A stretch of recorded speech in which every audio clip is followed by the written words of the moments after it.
But today is probably one of the most important ones because today we are treating a very important topic where we are zeroing on the female folks in Islam, the mothers of the deen, arguably the most important part of the Ummah, given the fact that the family is the most important unit. And when you train a woman, you have trained the entire nation. So today, we'll be taking the topic, breaking the stereotypes, Muslim women in the contemporary world. A number of people have spoken to me or sending comments offline, and the general consensus is that this is a very, very apt topic, given the current situation of the world in which we live in, given the global nature, where women, just like our men, we interact with people of different faith, different background, different culture. How do we ensure that we continue to be who we are meant to be as Muslims, but we are able to live harmoniously and proudly as Muslims? So we have a very formidable lineup of Muslim sisters who have done all of us very proud in their different profession. My own bit, my role is very minimal today. I will just introduce our moderator, who will then just take over from there to the end. Our moderator today is Mrs. Khadeejah Quadri, who is a lawyer, a solicitor and barrister of the Supreme Court of Nigeria. She currently works as a regulatory and compliance lead with one of the leading investment banks in the UK. Khadeejah is passionate about her thing, and she successfully completed reading the Holy Quran in Arabic by the age of 10. As a Muslim and a Nigerian diaspora, Khadeejah continues to champion the cause of Islam by her work to foster and build Islamic ties and community, specifically amongst women and children. When Khadeejah is not at work, she enjoys spending time with family and traveling. She also loves reading. Her love for fashion led her into the personal shopping and styling, where she caters to busy executives and the everyday woman who wants to elevate their personal style and wardrobe. So again, you could see that our moderator today is a lady of different parts, a Muslimah, a lawyer, a compliance lead, and I mean, everything that we truly would like. So I will hand over to Sister Khadeejah, who we then pick up from here. The plan is the session will run for about an hour and a half. Then, in the course of that, questions will be posted on the QA tab. And then as a moderator, then Khadeejah will then also pass on the various questions to the various panelists. We're very excited to have our ladies lead from the front today. Over to you, Khadeejah.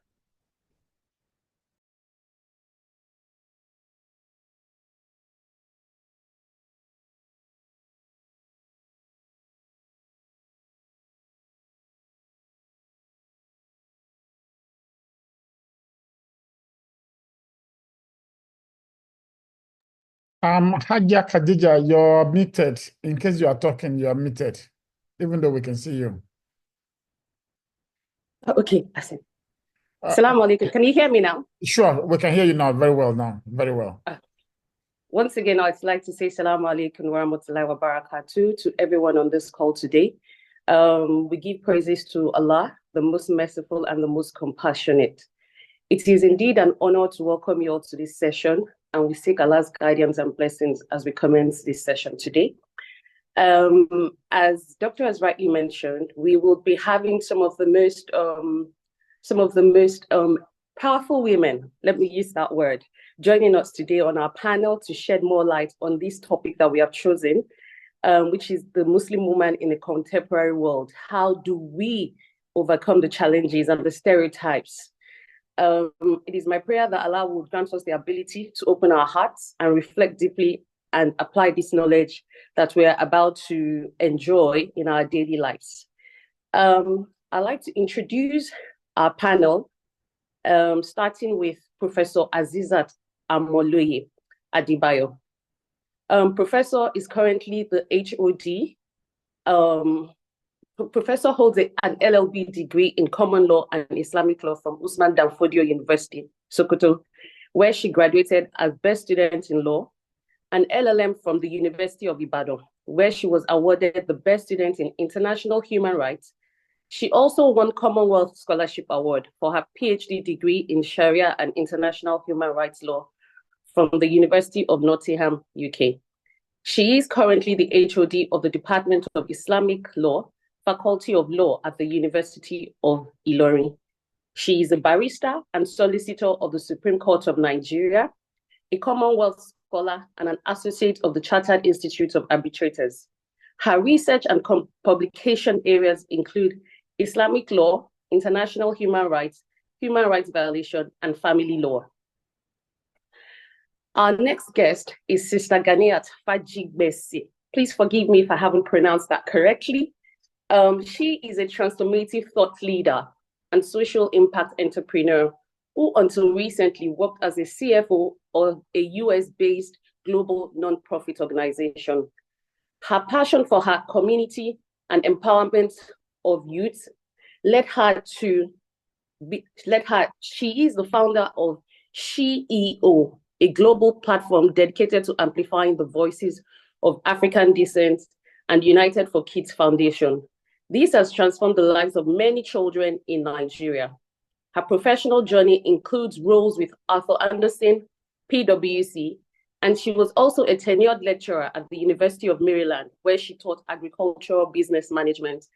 And she is also the author of several books. Our third speaker of the day is Maryam Onikijipa Belgore, who is a multi-talented, multiple award-winning philanthropist. Our passion for always answering humanitarian calls led to the birth of a non-governmental organization, the Maryam Onikijipa Belgore Foundation, which was established in 2017. As the founder and creative director, she works tirelessly to promote the passion of giving, create public awareness and partnerships to ensure its projects and services create transformational impact for widows and single women and single mothers, young girls and children, in order to alleviate the pains of the people living in abject poverty.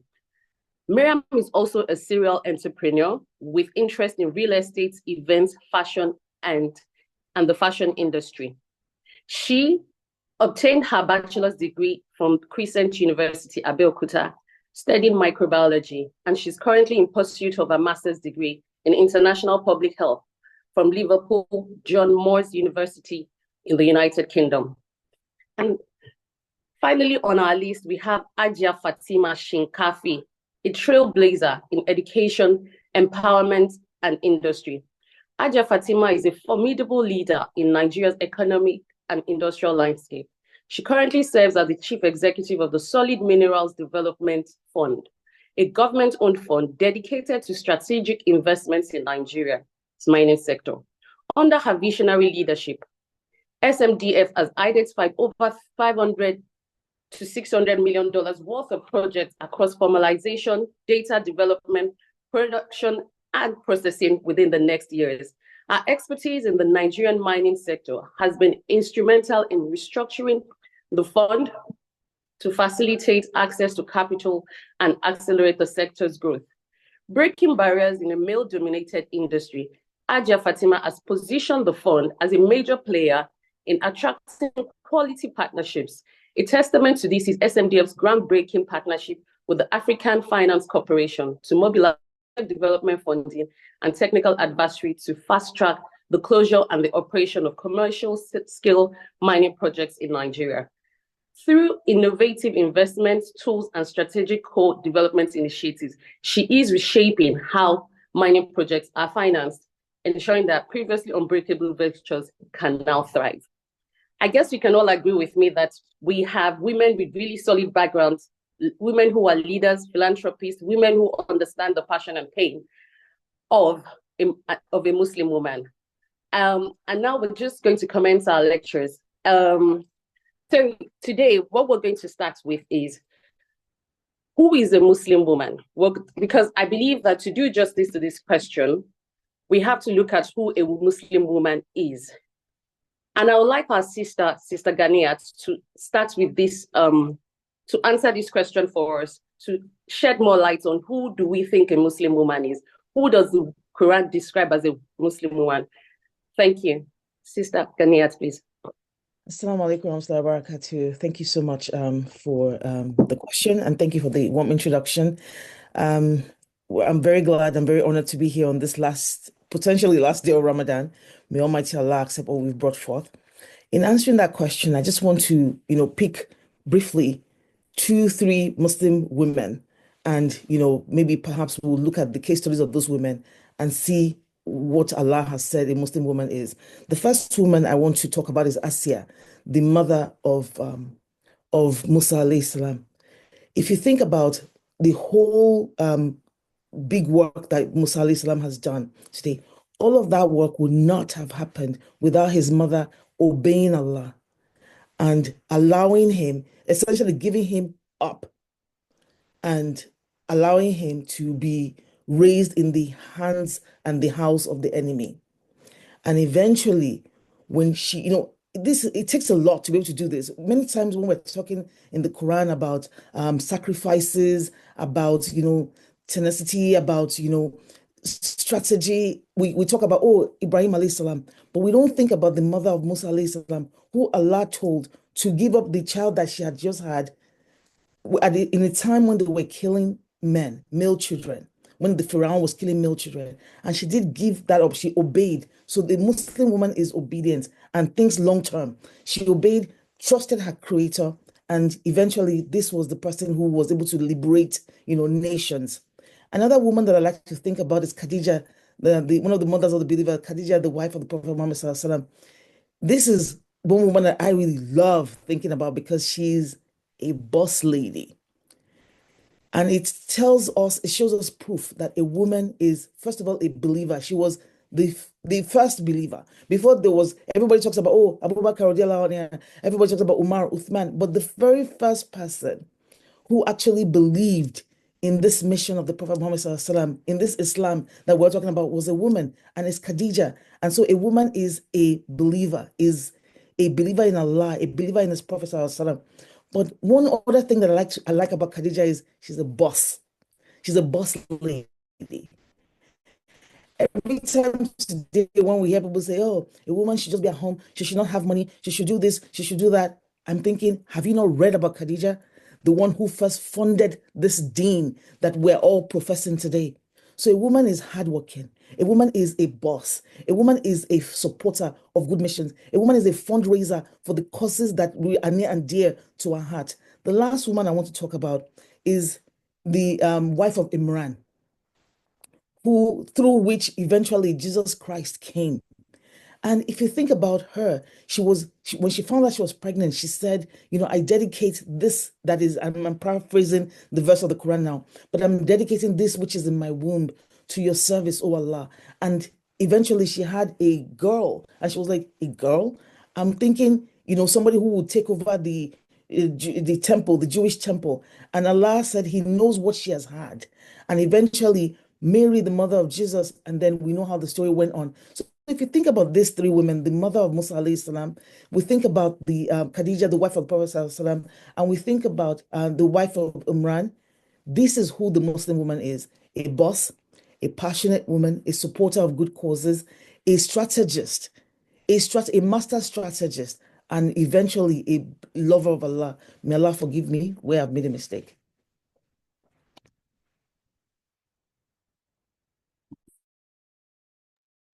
Thank you, Sister Ganiyat. Thank you so much for that answer. I'd also like to call on Hajia Fatima to add to that and to also tell us who a Muslim woman is. What are the rights accorded to a Muslim woman? What are our obligations as well?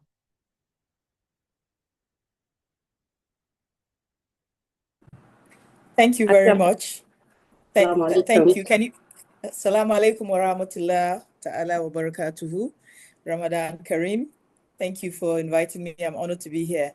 So a Muslim woman is a confident woman that has faith and has strength in her identity right from when she's very young, wearing a hijab to express that confidence, and is not afraid to be different in that hijab, even in school. It engenders a sense of identity and who you are right from a very early age. People don't realize how that permeates through your life. You're not afraid to be in a school or in a society where others might not be wearing that veil. Even if they discriminate against you, you start learning how to take on those challenges as a young girl. And this happened to me, schooling in England. So everyone else is not covered, but you are. And that starts telling you an inner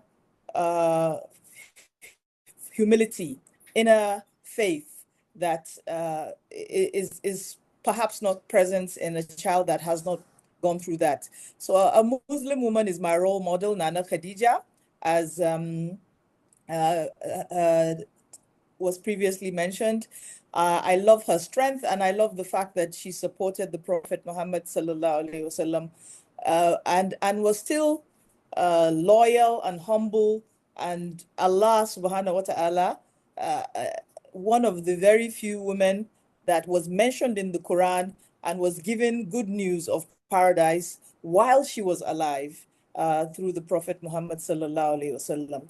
A Muslim woman complies to Sharia and does not compete with characteristics of men that she doesn't have. We don't have to have grit and strength to carry big things and have the qualities that men have, because we're not men.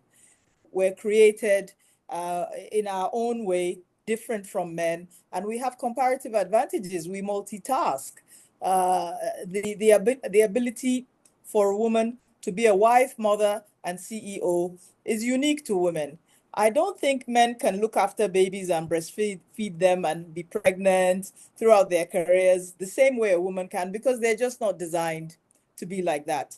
So while we buttress on our positives, we're not saying we're equal in natural terms.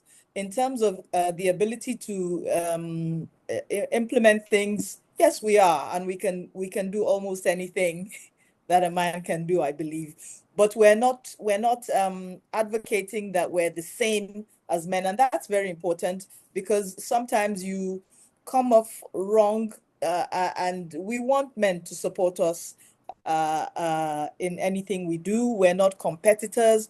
We're complements. A Muslim woman complements her man in the home. In the executive boardroom, you're a king. You can do and make anything happen, and Sharia agrees to that, and it's acceptable and it's allowed. Thank you, Hajia, Fatima, for that answer. I really thank you and Sister Ganiyat on how you've answered the first initial question.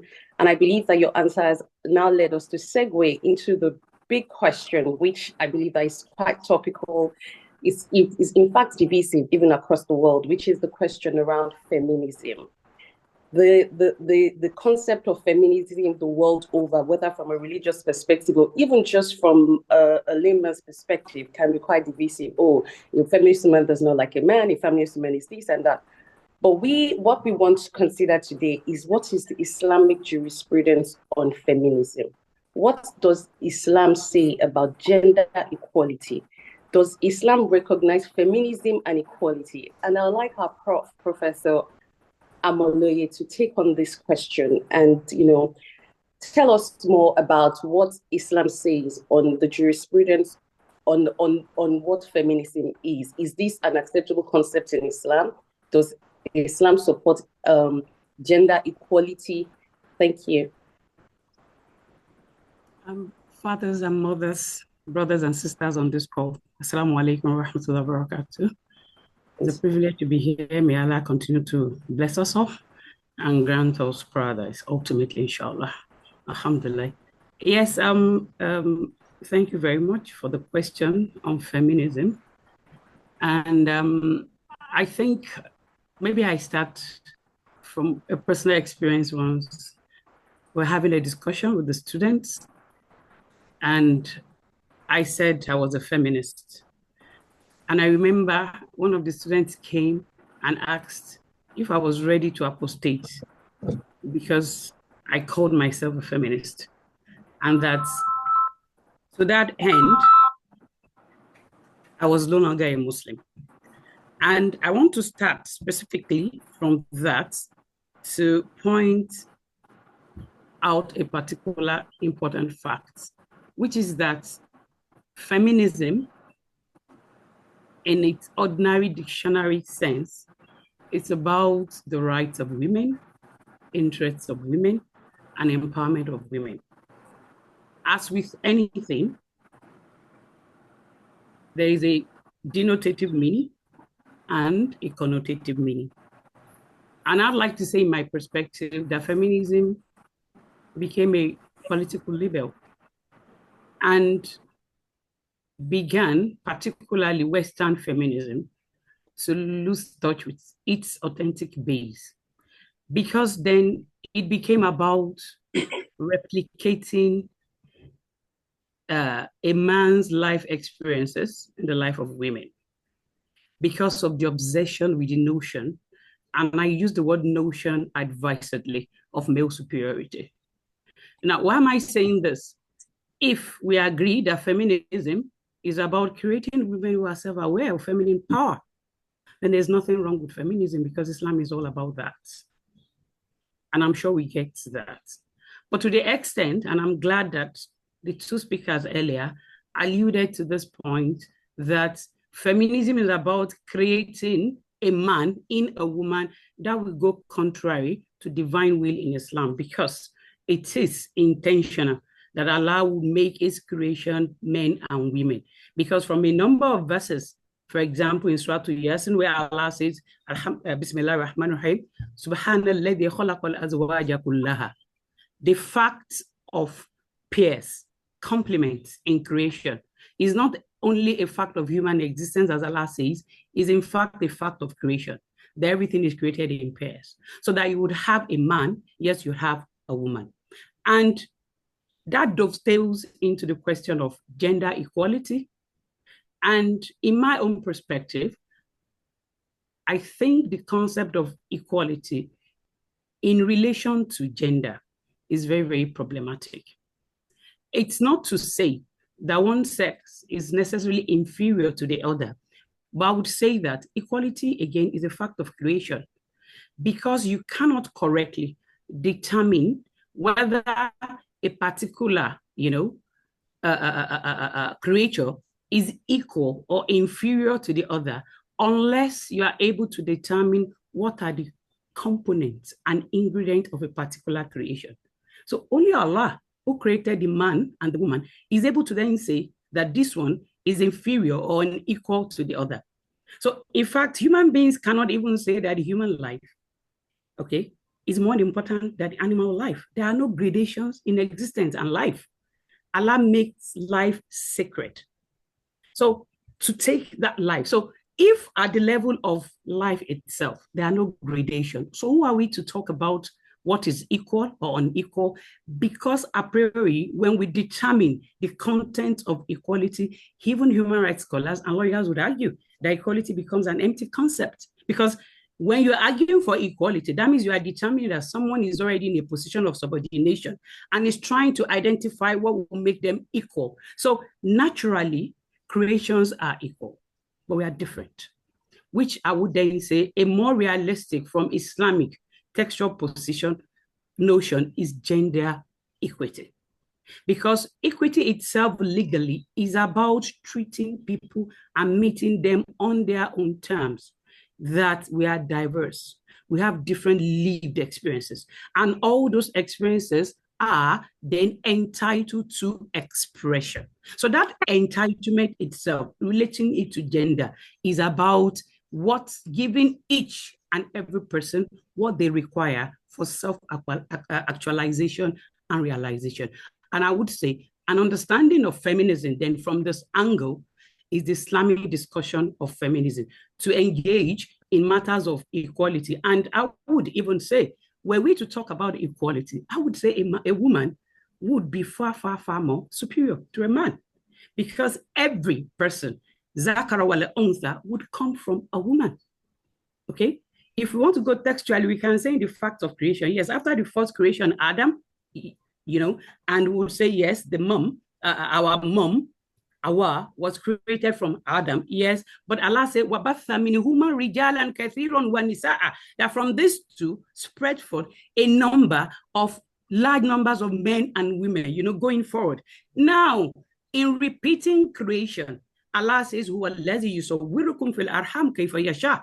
So in repeating that creation, every being man or women would come from the womb of a woman. So the source itself should be considered superior, but there's no basis for this, because Allah's the creation is entitled to it does what it wills. It is left for us as creators to then respect divine will and not engage in useless competition. Wallahu alam.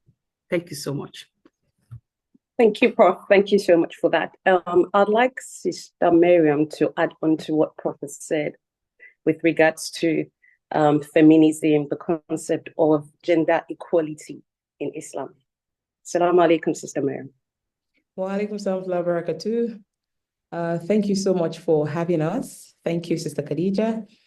Sister Aziza, if I'm right, Amoloye, as she said it all. So I'm just going to be adding one or two. So first off, I like something that Sister Tope Fajingbesi said, that may Allah forgive us for whatever we say that is short of his expectations. We're only trying our best possible to call ourselves on the right path. We're not coming from a place of perfection. We're just trying to do the best we can to get along in this race for Jannah.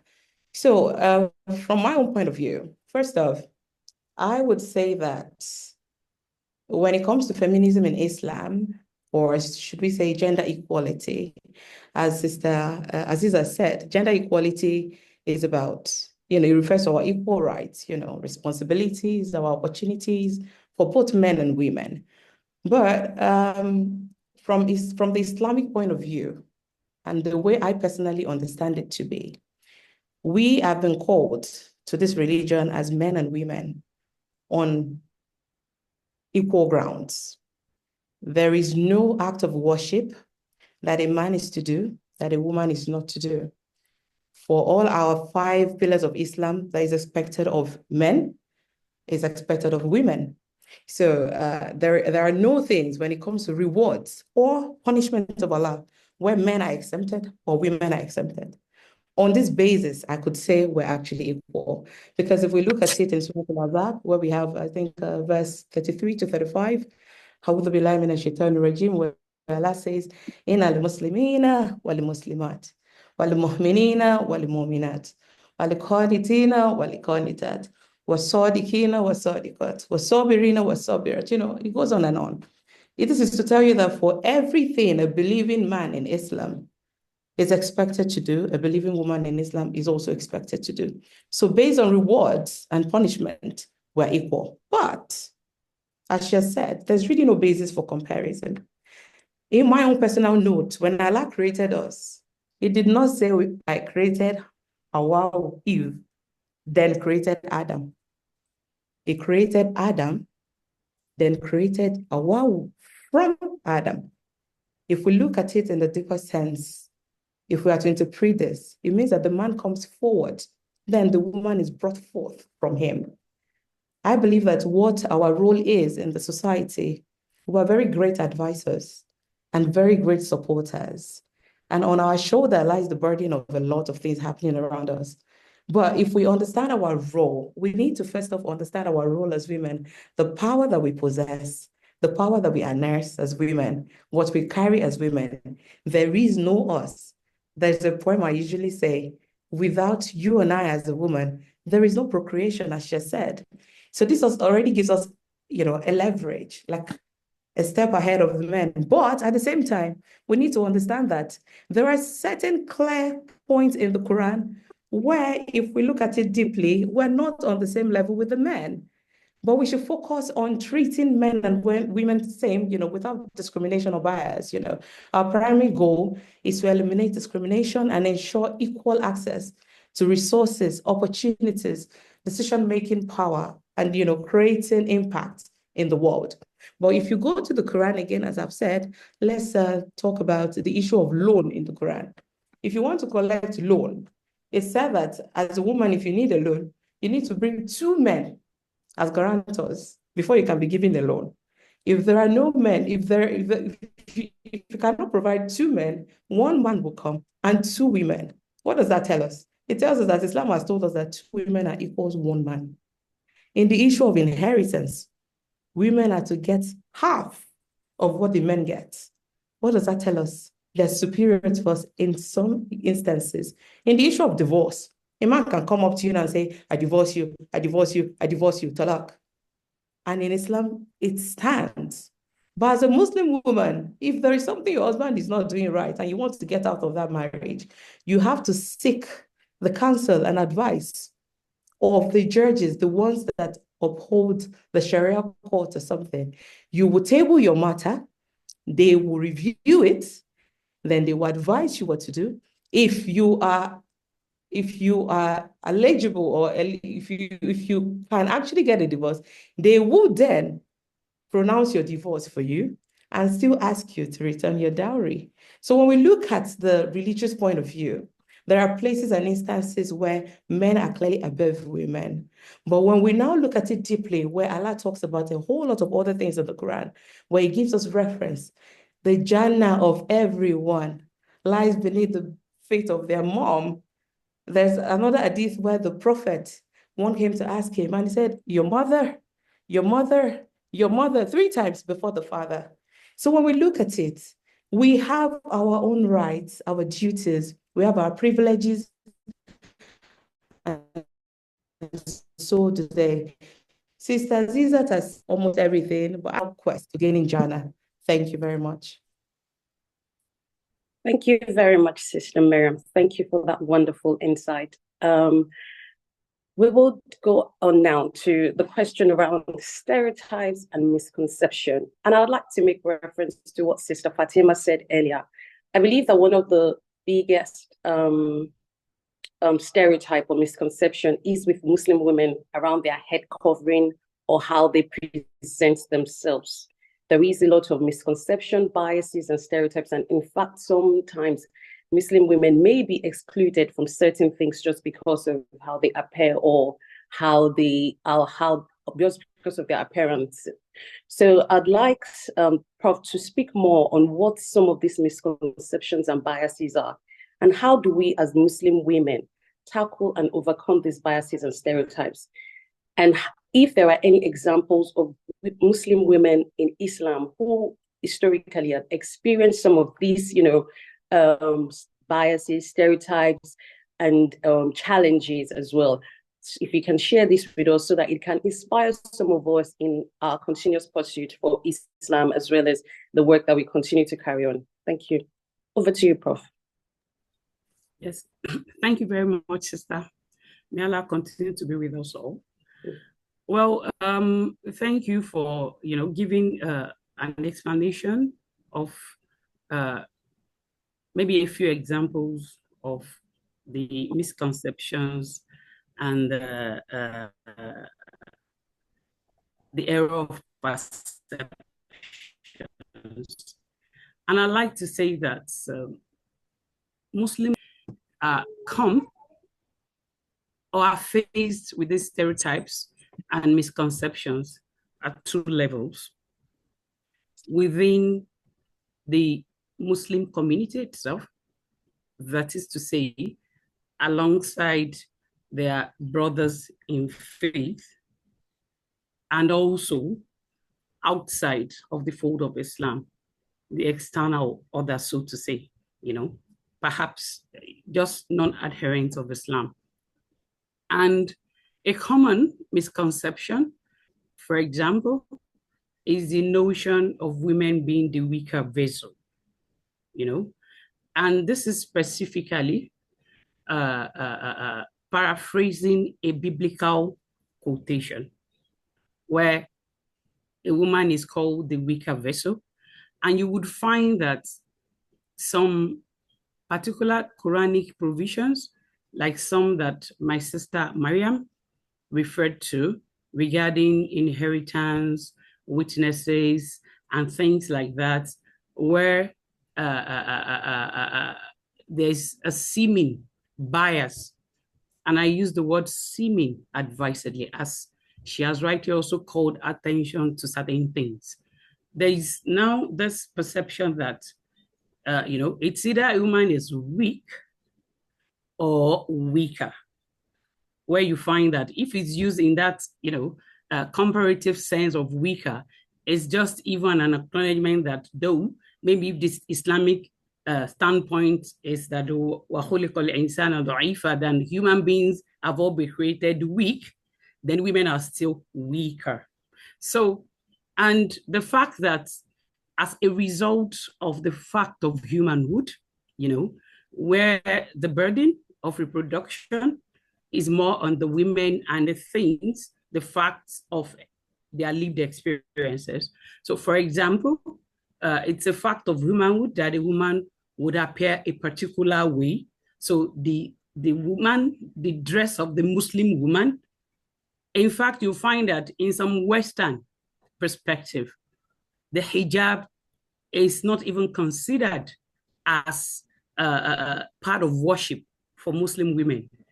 At times, is in intellectual discourse, is seen as a political statement. That this is Muslim women coming in this particular garb, and they're saying we're anti-society, we're different, we don't want to mix, we don't want to socialize on a normal level. And I think my sister Fatima Shinkafi also alluded to that, where you're sort of like strange from the entire norm.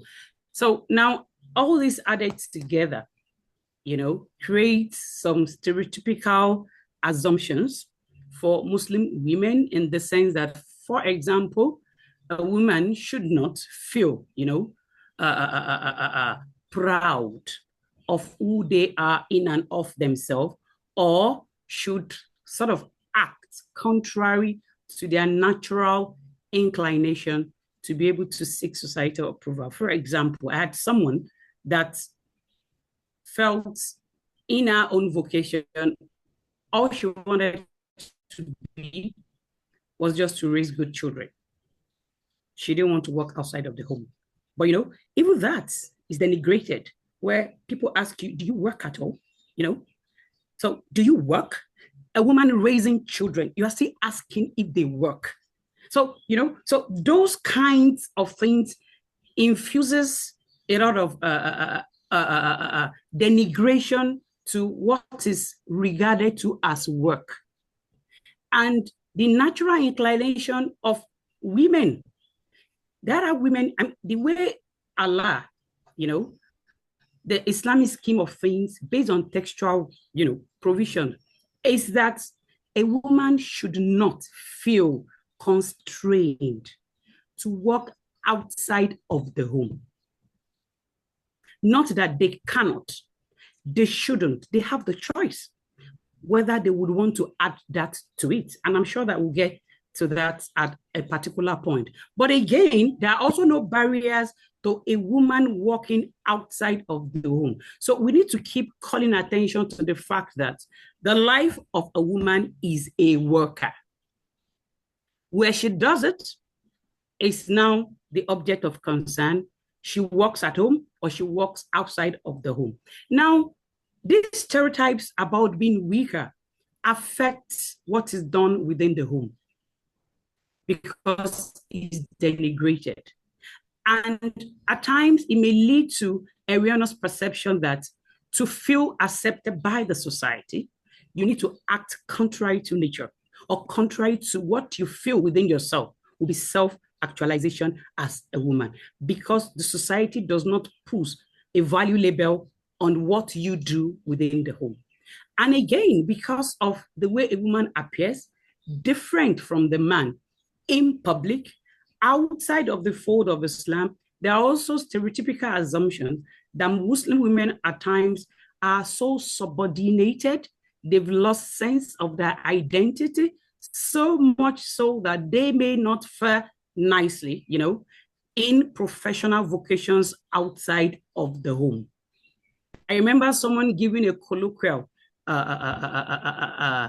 statement that when a woman covers her head, people assume that she's covered the brain as well, because, or she's even lost it or she's without it. That's why the head is covered. So why am I saying this? So a number of these assumptions and stereotypical, comments, naturally human beings, we are social creation. Interaction is a fiber of our being.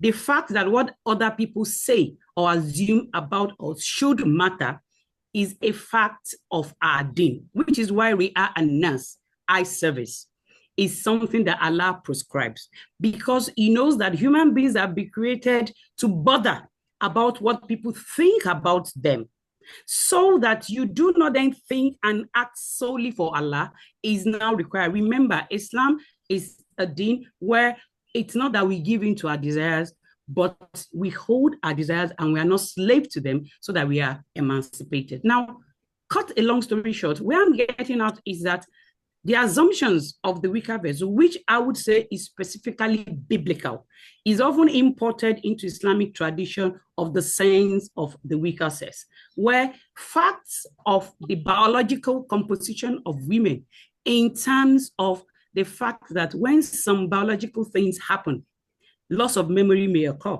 during menstrual cycle, during menopause, for example, which is why the evidence, and there are a lot of academic productions on this. So those facts of existence that a woman would not pray at certain periods, will not fast, some scholars will say that a woman is diminished in different ways. She does not have full, worship.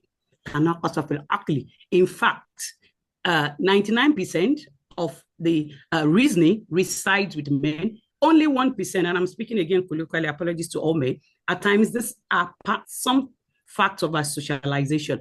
And here, because she's not also strong, she's diminished. Now, if these are facts of existence, even if they are regarded as flaws, men are themselves also flawed in different ways. And we are specifically made flawed so that we'd always be needy of Allah. So, yes, a woman trying to then challenge norms at times is often seen as though she's trying to act anti-society. And to cite an example, which I'm going to conclude on, I'm going to cite the example of a Sahabiya, and her name, Umar al-Ansariya, and it's stated in the hadith that this woman had the courage to go to the Prophet sallallahu alaihi wasallam.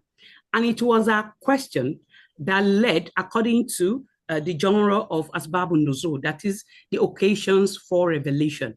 The specific verse that my sister Maryam, recited, chapter 33, verse 35, Inna li muslimina wal muslimat ila akhir ayah, that she was courageous to say that, I do not see all these provisions, except they are for men.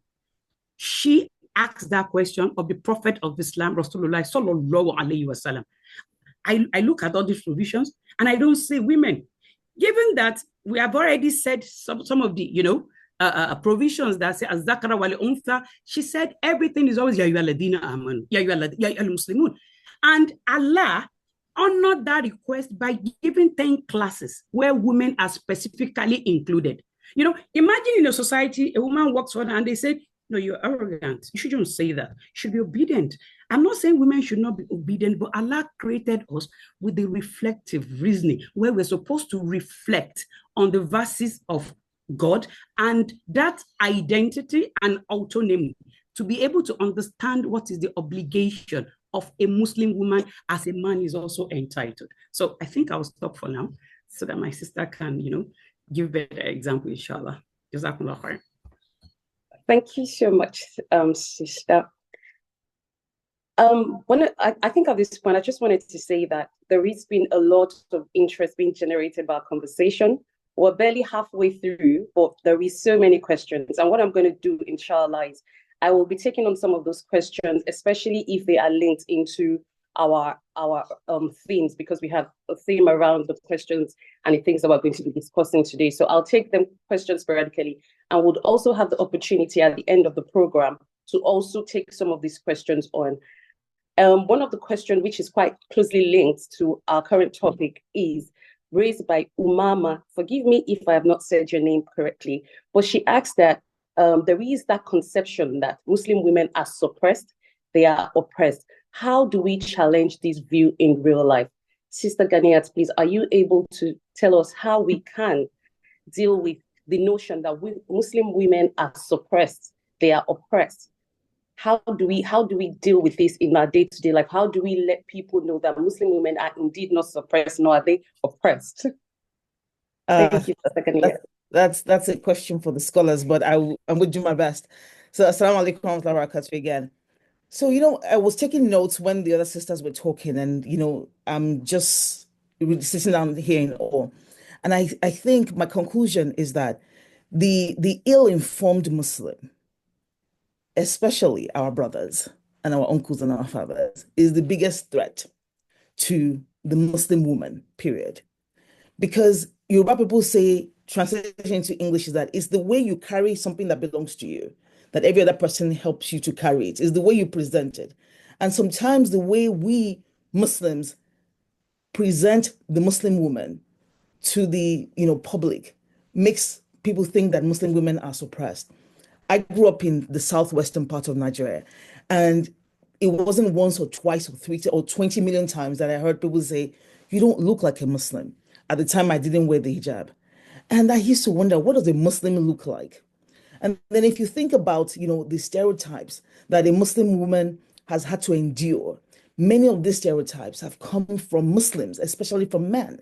So maybe today, alhamdulillah, is a good time for us to really back this up and really address some of these key issues. And I want to start from a woman who I pray that in this life I meet her. She used to be a newscaster on NTA when I was younger. Her name is Hawa Baba Ahmed. If anybody can find Hawa Baba Ahmed for me, please find me on the internet and tell me where I can find her. I need to hug her. Because Hawa Baba Ahmed was the only woman on NTA News when I was young who used to wear the hijab. And this used to, every time she was casting the news, I'm like, I need to watch this woman. So one day in 1999, I was in my office. At that time, I was working with Shola Adeduntan then. I was in my office and I had to go and collect a prize at Muson Center in Lagos. And my attire to the office that day was a skirt suit. The skirt was barely touching my knee. So it wasn't as if I was dressed like a Muslim woman. And I remembered Hawa Baba Ahmed, and I said, this is such a big prize that I'm going to collect today in Muson Center, that if I were to put a hijab on my head, and if inshallah the cameras only focus on my head, I'm going to do to girls watching the news tonight what Hawa Baba Ahmed has done to me since I was a child. And I still have clippings of the newspaper from that prize, and it was just my hijab that was showed. And again, I say this example to say that we are the ones who must show people who the Muslim woman is. Hawa Baba Ahmed was on TV at a time when people did not think that Muslim woman was educated, that she was enlightened. And she did, if you remember her, she had perfect English. Like she just read the news so beautifully. Now, let's go back to look at some Muslim women in history and who have broken barriers, who can teach us what a Muslim woman is. The first one is Khadeejah, the wife of the Prophet Muhammad Sallallahu Alaihi Wasallam. I keep referencing this woman. May Allah make us be able to meet her. This is somebody who proposed marriage to a man at a time when you could not even hear it. And then she proposed marriage to a younger man. Kai, can you imagine if you did that today? Say, where are you getting that your thing from? Where is that precedence coming from? But that precedence is coming from the very first Muslim. Also, the other thing that she did was she was a, there's somebody in my family I call financier, because if I need money, I go and meet people, oh yeah, square me now. She was the financier, the boss lady, the one who bankrolled this dean that we're proud of at the very initial beginning, when she could have said, I don't know this thing that you're bringing.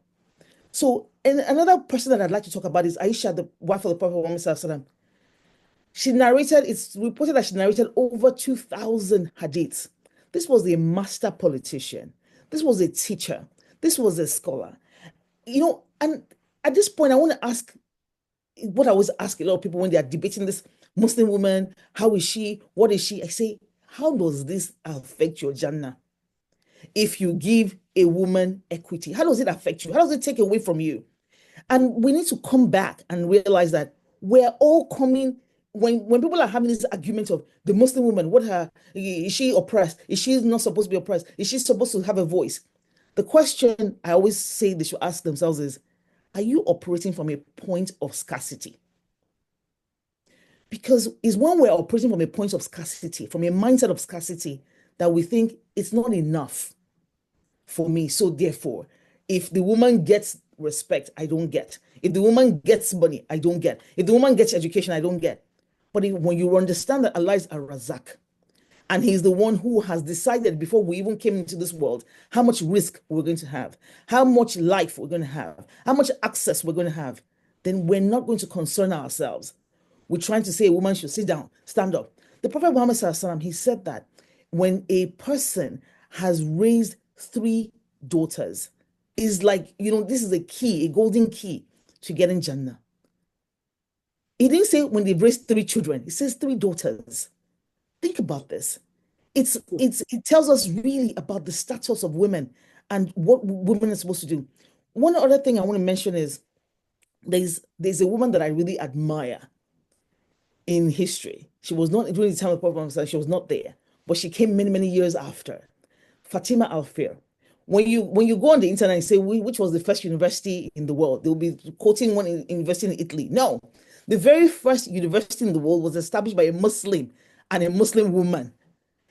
Every time, I'm in America, I'm in corporate America, and they don't make space for me somewhere. I say, I'll be like Fatima, go and create my own table. I create my own table, drag my chair and put it there because I know a boss who has done it before. This woman created the first university at a time women were not accepted in academia. So what is our point? What is our grouse? Why are we looking like people that don't have history? Last point I'm going to make is about women and domestic violence.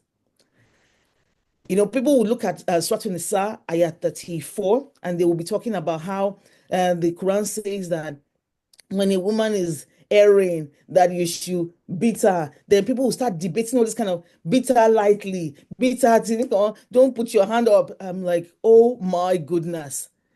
There is no way you can convince me in the world that ayah is telling you to beat a woman. And you know why you can't convince me?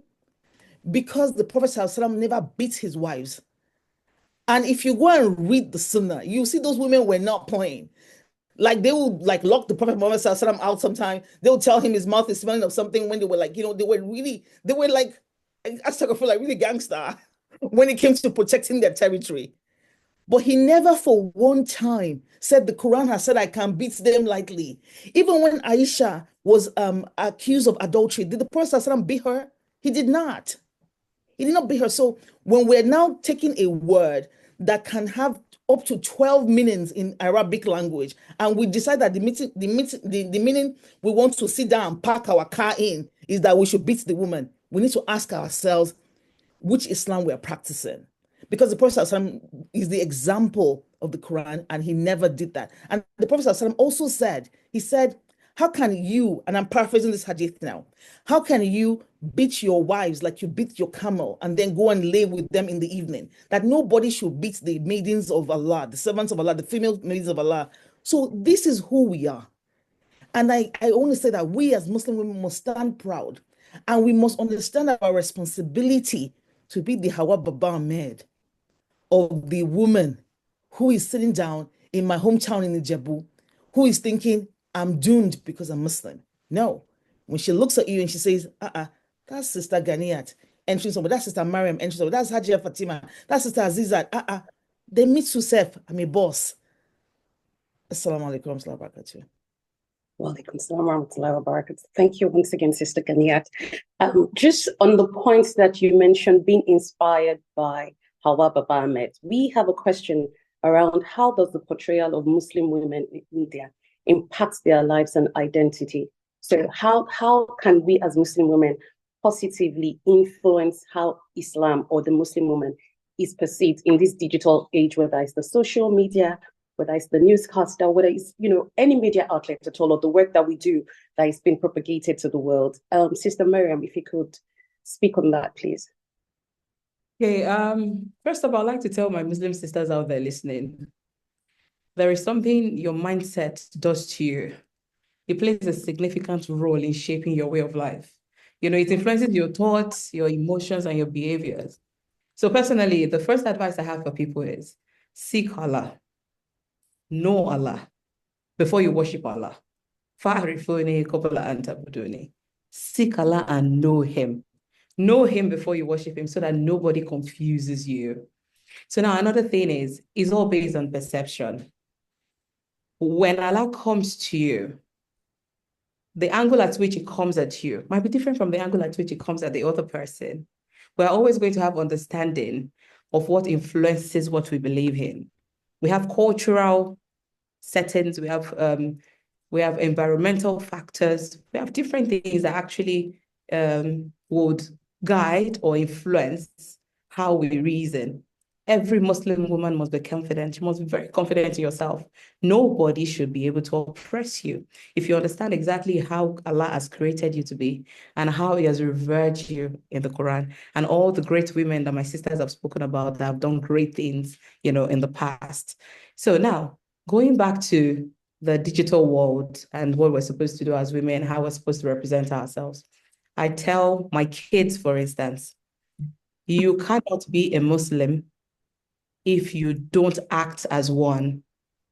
There is a lot of confusion going on around, but knowing who you are and standing firm on who you are would help you to live life better and address the public as to what you are.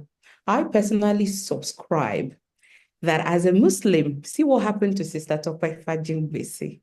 I personally subscribe that as a Muslim, you must have an emblem. There must be something that makes people know that you're a Muslim before you even have to say anything.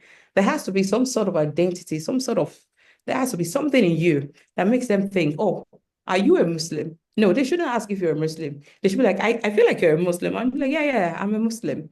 So when it comes to portraying ourselves out there, dealing with, the new trends, social media, putting ourselves out there, navigating all those challenges, what comes first is you knowing who you are, carrying your religion like placard on your head.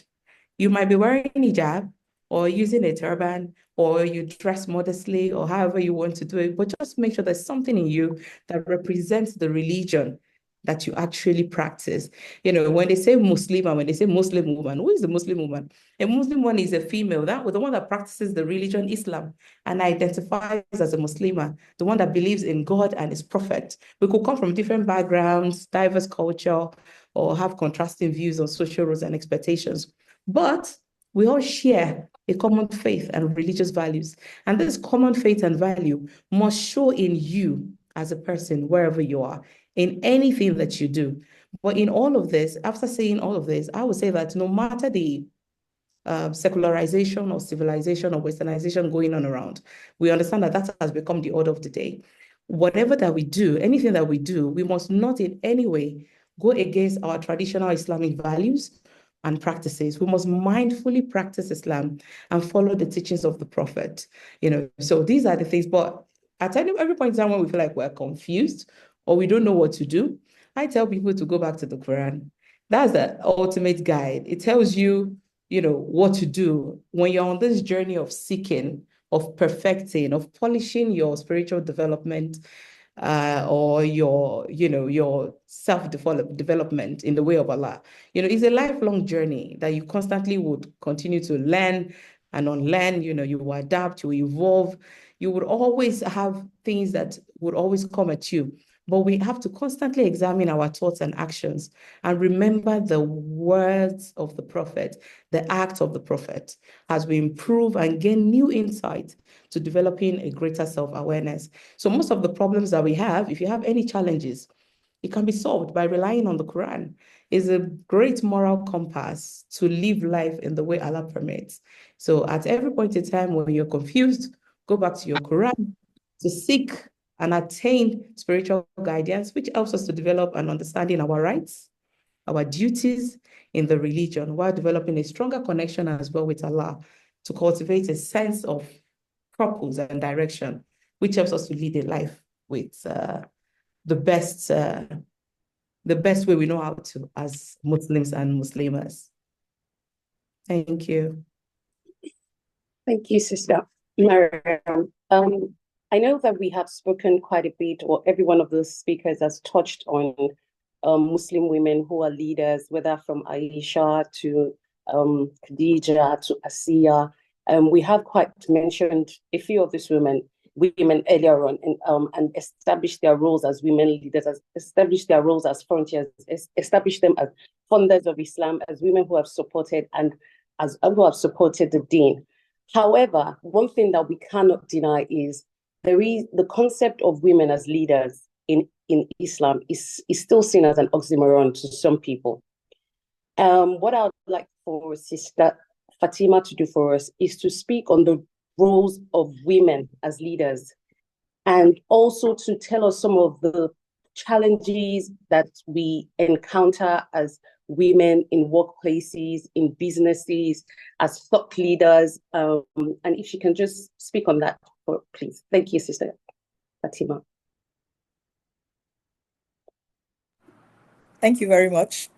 Allahumma salli ala Sayyidina Muhammad wa sallim. Bismillahir Rahmanir Rahim. First of all, I'd like to say I worked in Zamfara State, my state of origin, for about 8 years as a woman, as a CEO, and then as a commissioner of commerce and investment.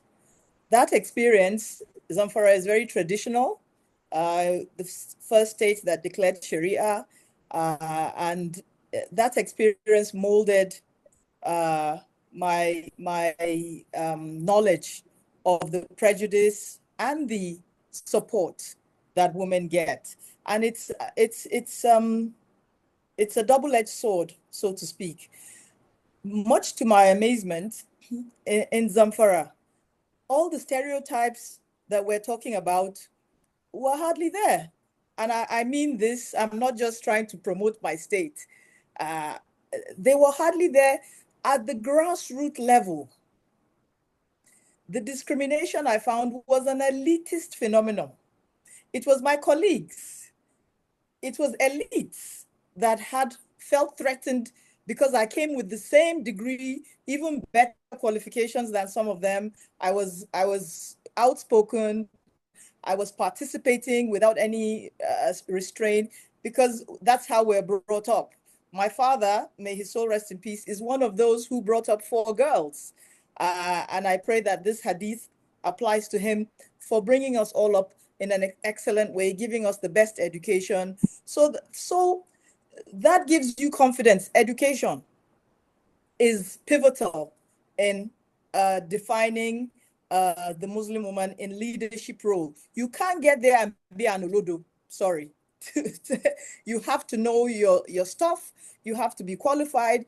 You have to qualify, not just because you are a woman.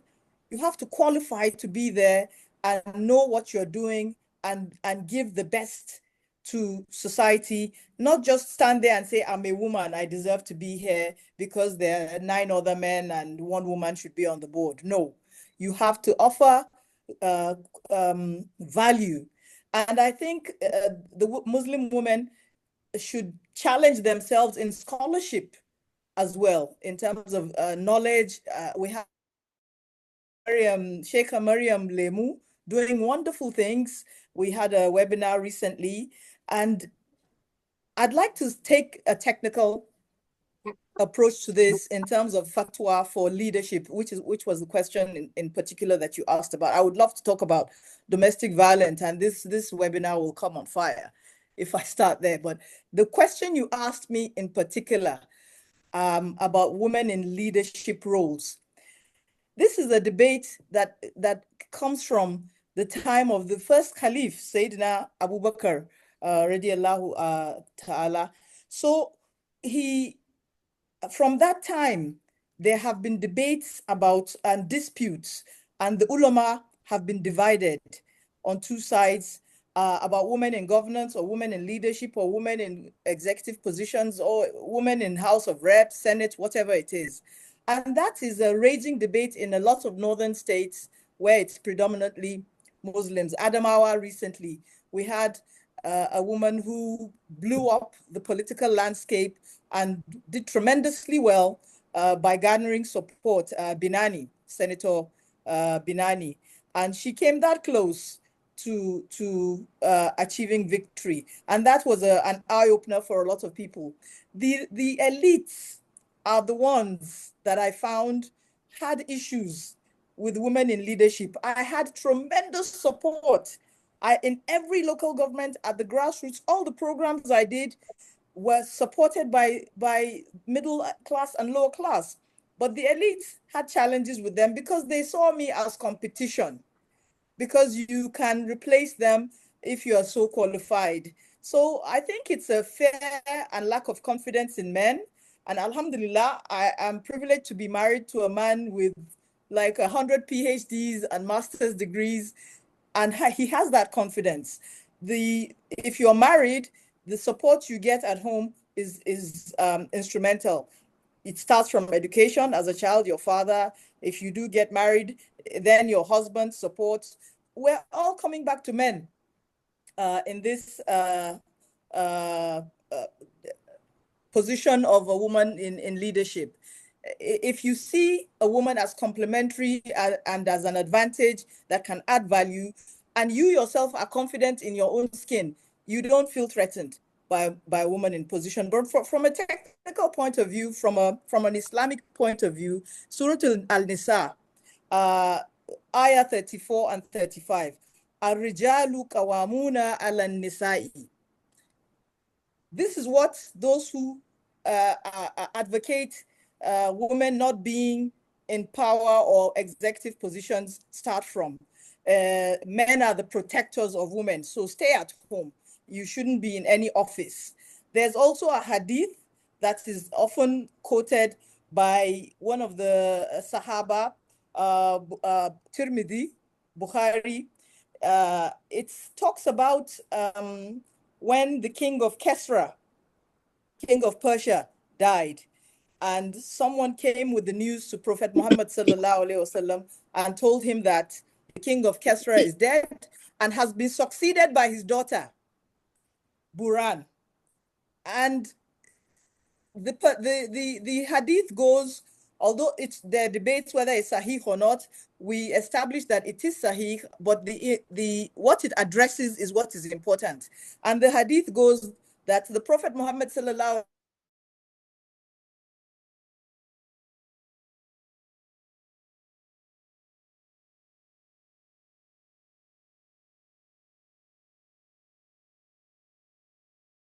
and then they quote the Arijalu Kawamuna ala Nisai, where supposed to be flowers at home. They will speak very nicely and make it that no, we're protecting you. So don't go out there and be engaged in governance or leadership roles or executive roles or even work that we're supposed to be looked after at home. That is in the context of marriage. You have to look at the context of every ayah in the Quran. The preceding ayahs and the ayahs that follow it tell you what the context is. If you go back to Surah An-Nisa and read the ayahs that follow, you see that that ayah is referring to marriage. It's talking about looking after, clothing, feeding, and supporting a woman. It is not in the context of work. It is not in the context of leadership roles or executive roles. So that immediately has taken care of that context, but you can use one single ayah.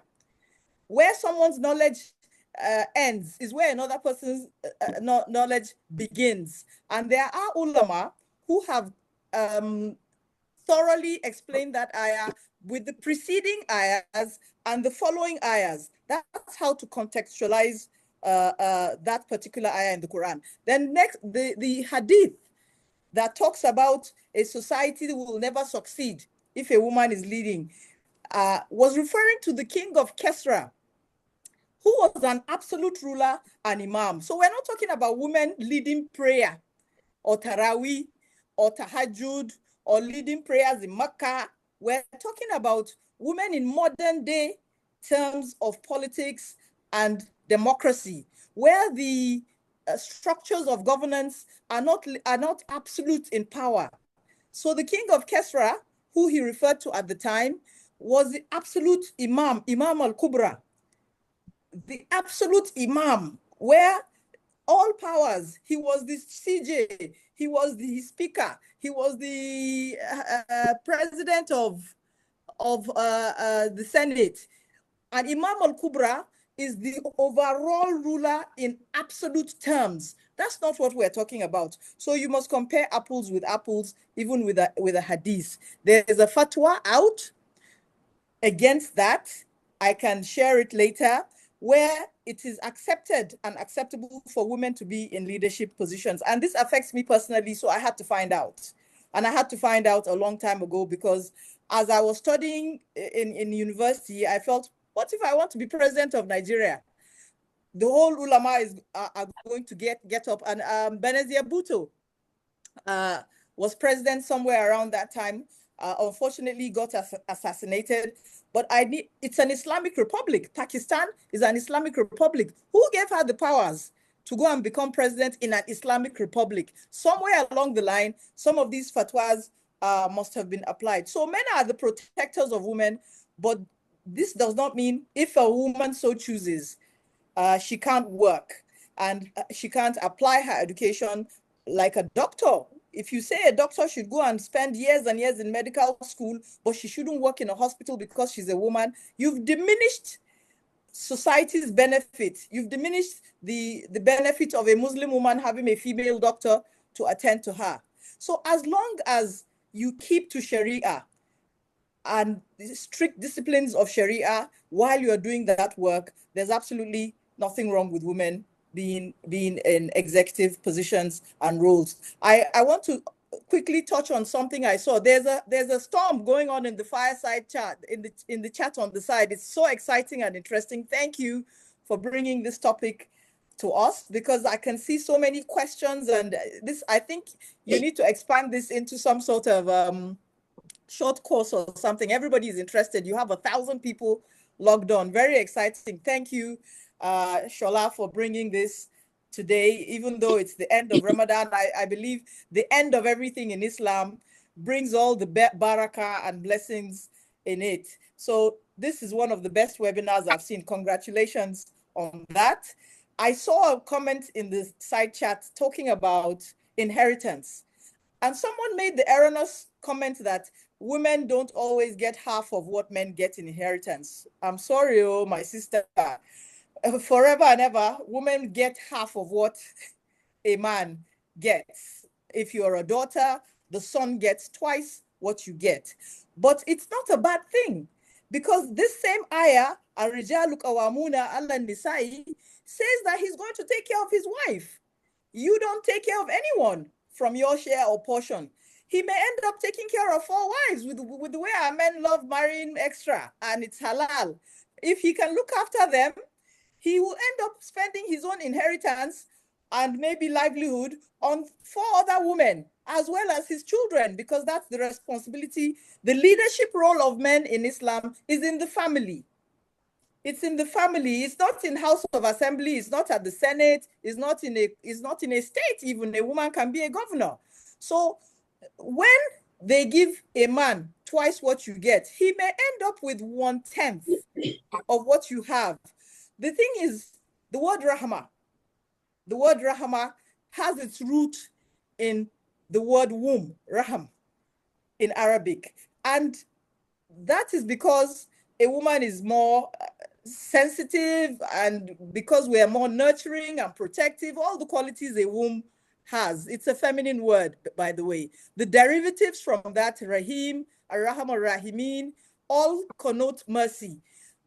It's unlikely that a woman will get half of what you have and not spend it on her children, on her father, on her family. We are softer like that. Everybody knows that women have a softer heart in terms of charity and children. We also end up spending a lot of it on our dependents. So that was a mistake. I wanted to, while I'm on the microphone, I wanted to quickly correct that. Women always get half.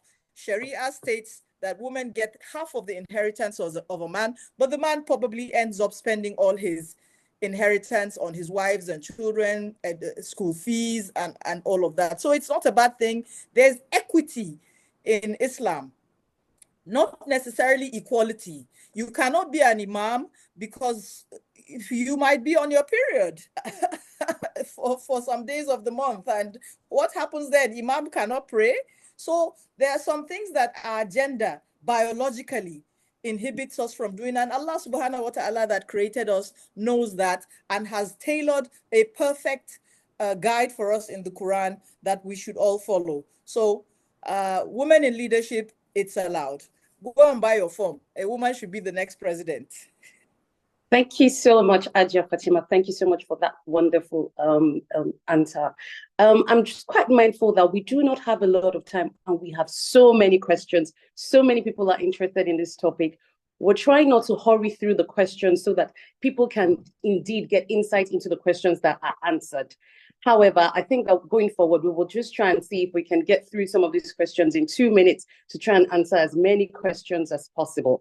And I know that when just skimming through the Q&A, one of the questions that has been reoccurring is on the question of finances. I know Hajia Fatima has talked a little on inheritance. So I just want to, one of the questions is that what is the financial right of a woman in Islam, and which this is with regards to her earnings, how she retains her income, her right to property, inheritance, and financial responsibilities and liabilities in the home.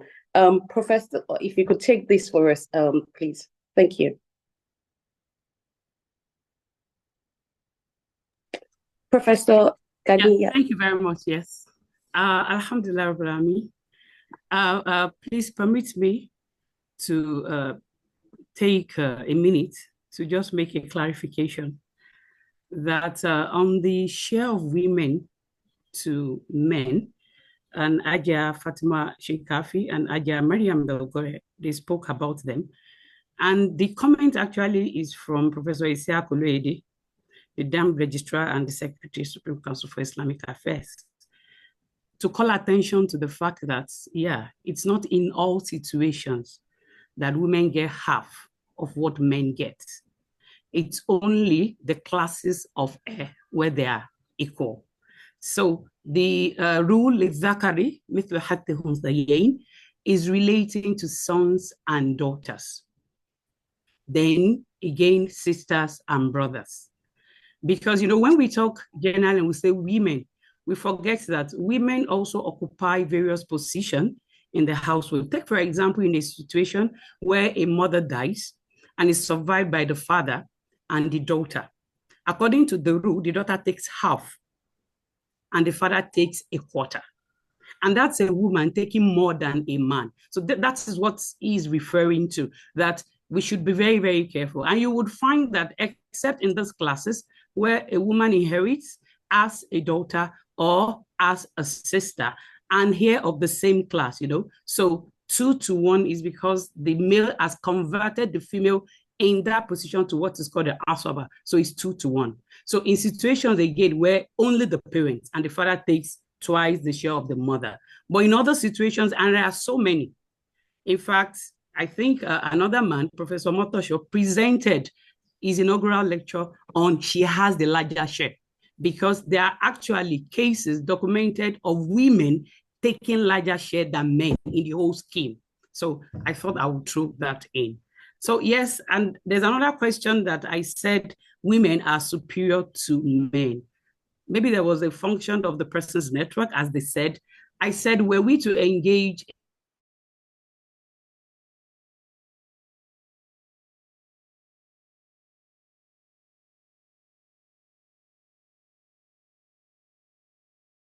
that a woman was mentioned thrice in the particular hadith of Prophet Sallallahu Alaihi Wasallam, and again saying that the Jannah of everyone is at the feet of their mom. And you find that men, adore their mothers so much. So if we're talking women, we must also realize that women is not only occupied by a position of housewife, their daughters, their sisters, their mothers, and so on and so forth. So I'm saying the toggle for superiority is needless and useless. Now to finances. Yes, Alhamdulillah Rabbil Alameen, from the verse that is has been quoted often, Quran 4 verse 34, Ar-rijalu qawwamuna 'ala an-nisa. And I thought, even discussing this verse again, maybe we also should, my sister Ganiyat, I think, Fajingbesi, mentioned the part about beating one's wife. And again, when we mention women and women and women, I think it's also very, very important that we look at the provisions of the Quran in question. And maybe I say this at this point before going. I was going to hint at that, at the question about leadership, that I thought about strategies that allow it to work. Is that in all the discussion about identity, what is very, very important for Muslim women is to understand that they must always be authentic. They must never allow stereotypical assumptions or misconceptions or notions of superiority or inferiority to allow them to create strategies or arguments that are not authentic. Why I'm saying this is that in the issue, the entire economic burden of the family resides on the men. Ar-rijalu qawwamuna 'ala an-nisa. And why is this? Allah say bima. Okay? Because some have been preferred, wabima and faku, because they also support them. Now you see, within the family, yes, it's very, very clear that yes, the responsibility of the wife resides, or it's on the men, which is why when a man and a woman come together, and there's this so much talk about women losing social freedom because they cannot, even visit their own family except with the permission of the husband. And there's a way we can over-concentrate on this and also forget that when a man marries, he also loses economic freedom, because whatever he has is for the family, to maintain the family. A man spending on the wife is a legal obligation. Legal, if you understand that, even when he does not spend. The tradition of Hind, the wife of Abu Sufyan, also support the fact that Prophet commanded her to even take behind Abu Sufyan when he was not maintaining her what is sufficient.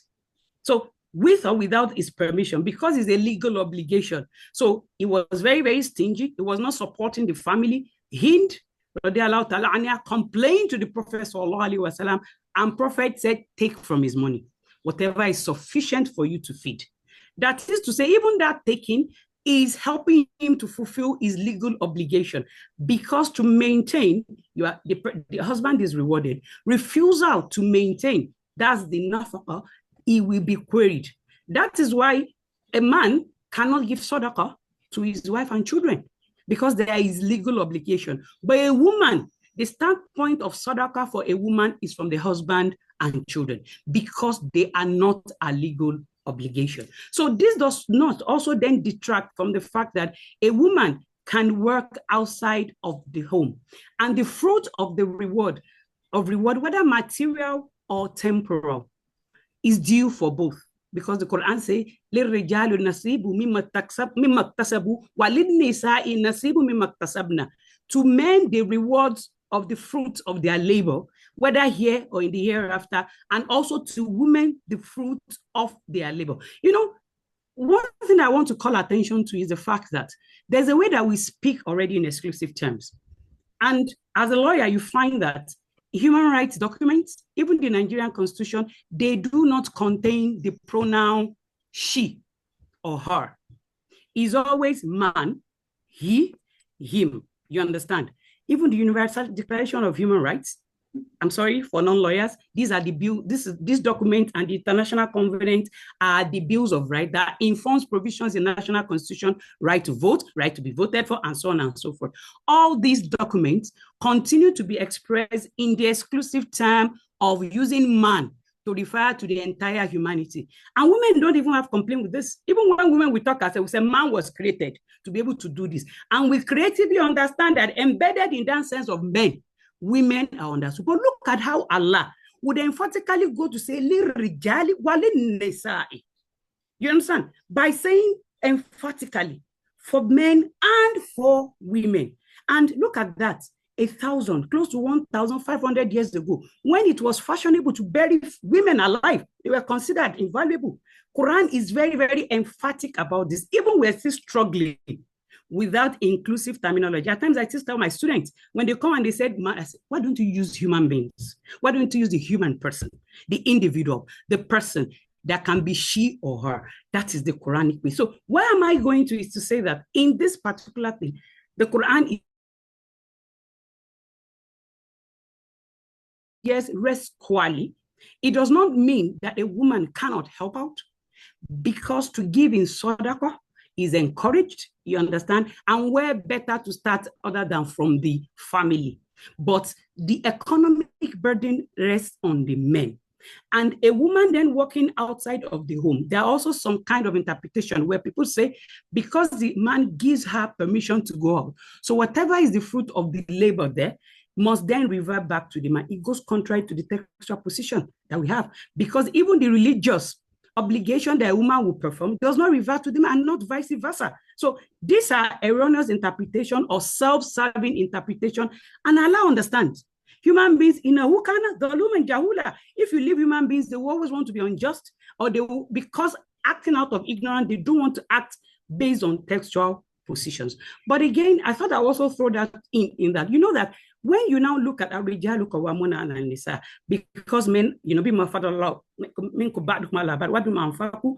Allah now refers to Fasoli Hatu Kornitatu. So the righteous women who are piously obedient. Now, to go back to beating, you would find that there are, when we say women, okay, we are not just talking about a class, as though it's a homogeneous class, you understand? As though we all have the same characters. As though, you know, it's typical to talk like that, where you just use a stereotypical assumption of women to sort of like refer to every person regardless of color, shape, level of education, and things like that. Even in the verse, Allah was very, very careful. Those that he was referring to, and as a woman, I have no problem in interpreting what the river has beaten. I don't have a problem, because Allah does not refer to a righteous and piously obedient woman. He said, Wallati, as to those on whose part you fear disloyalty, that is the erring woman. Now, in this sense, we can then say, does this subordinate women? No, it does not. In Islamic scheme of things, once you are two, somebody must be elected as the elder.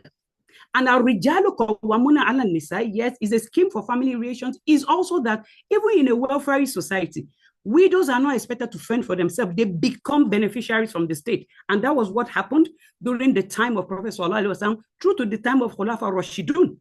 This is why even a woman that wants to get married and is an orphan, okay, does not have brothers, the chief imam or the head of the Islamic state becomes our leash.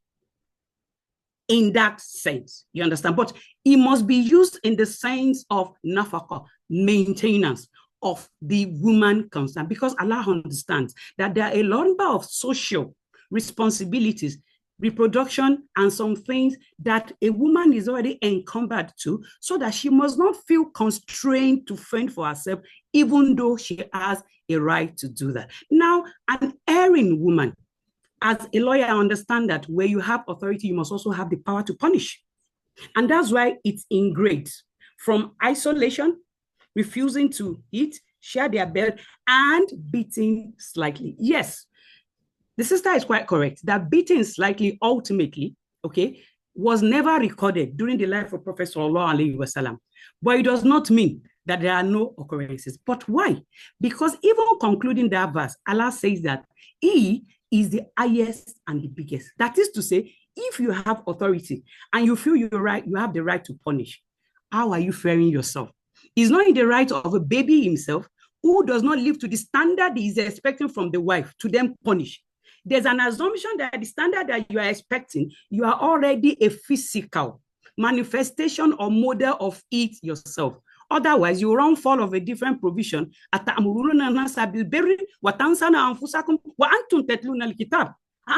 Are you trying to command goodness from people, but you forget your own soul, even though you read the Quran? So anybody that is in authority, that is infested with the statute of authority, is actually a test. It should not be seen as a privilege because it will be inquired into. And men as pillars of society have that tool of authority as husbands. But any right-thinking, believing man who understands that the standard that you hold others to, Allah is going to you hold yourself to it, Prophet typified by never recording an example of physical beating. Even though in prophetic tradition, you would find that beating slightly by, the just the side of a clothing, just to show displeasure at an erring wife. The same way as a lecturer has the power to punish an erring student, it does not make them superior or inferior. It just goes to the fact that they occupy a position of authority. Wallahu alam. Thank you very much.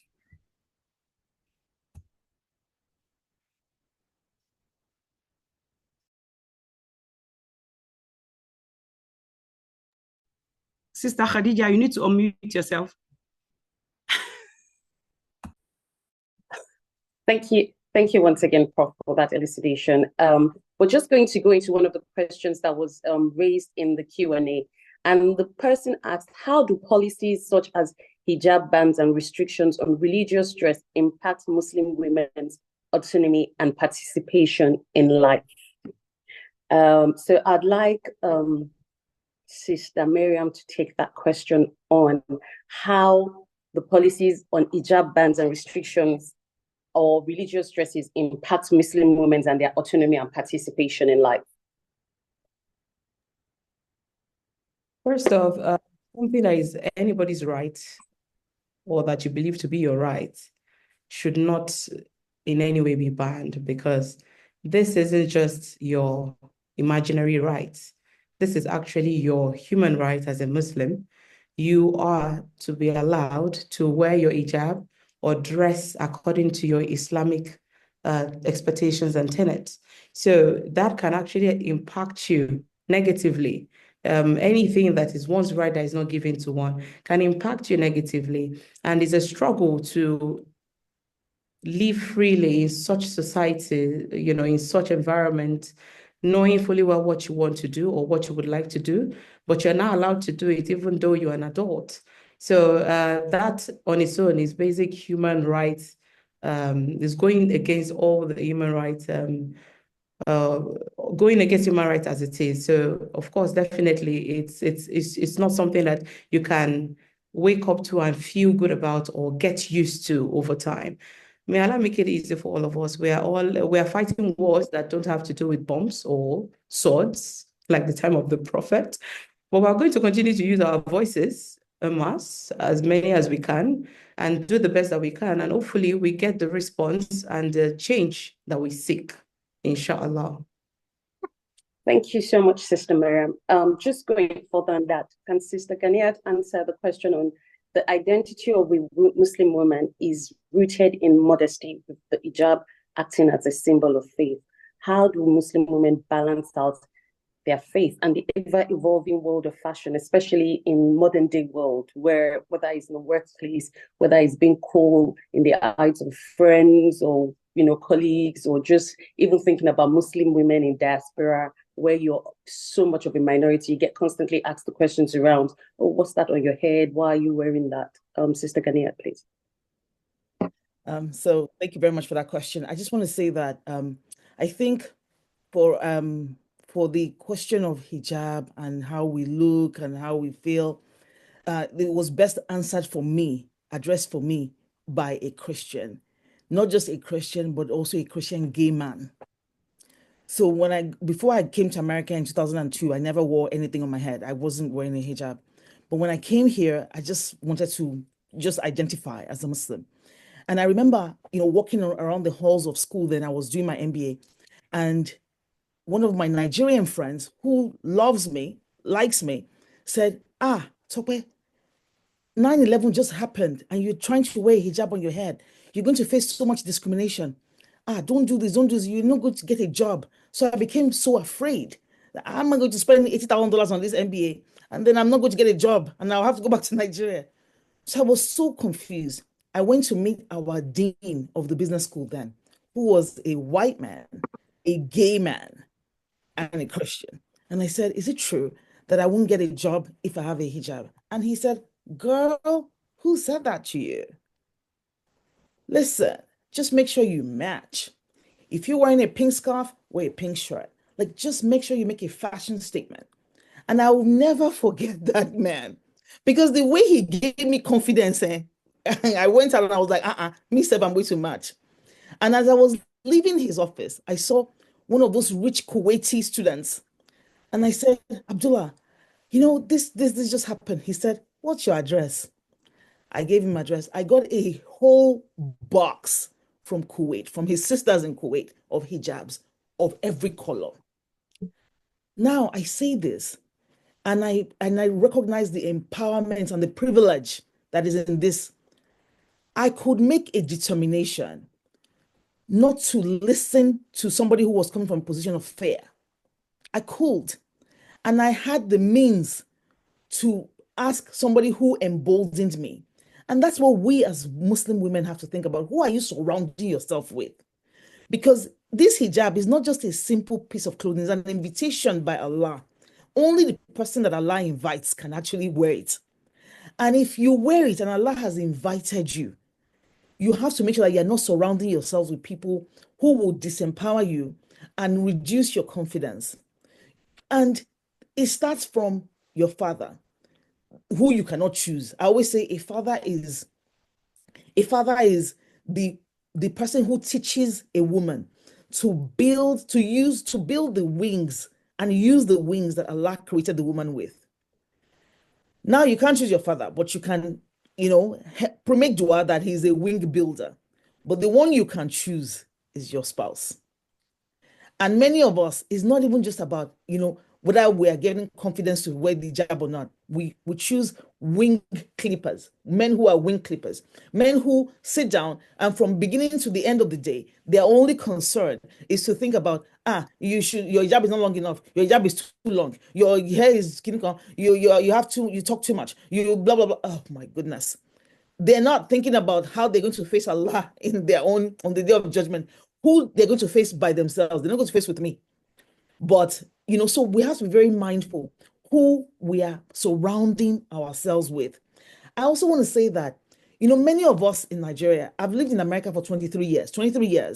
Many of us in Nigeria will be thinking about, the Western people, how they are elevating women. I want to say that, no, the religion, the practice, the culture that truly elevates women is Islam. And these Western countries that we follow, they're lying. I worked on Hillary Clinton's campaign. I was a campaign organizer when Hillary Clinton was running for president. And I was so shocked at the level of misogyny that is ingrained and like deep rooted in this country that I live in. We just had an election where a woman who was a lawyer, brilliant, qualified, lost to, let me just not say this is a religious call. But this is, what we need to think about, that we have the confidence. Our religion gives us the confidence.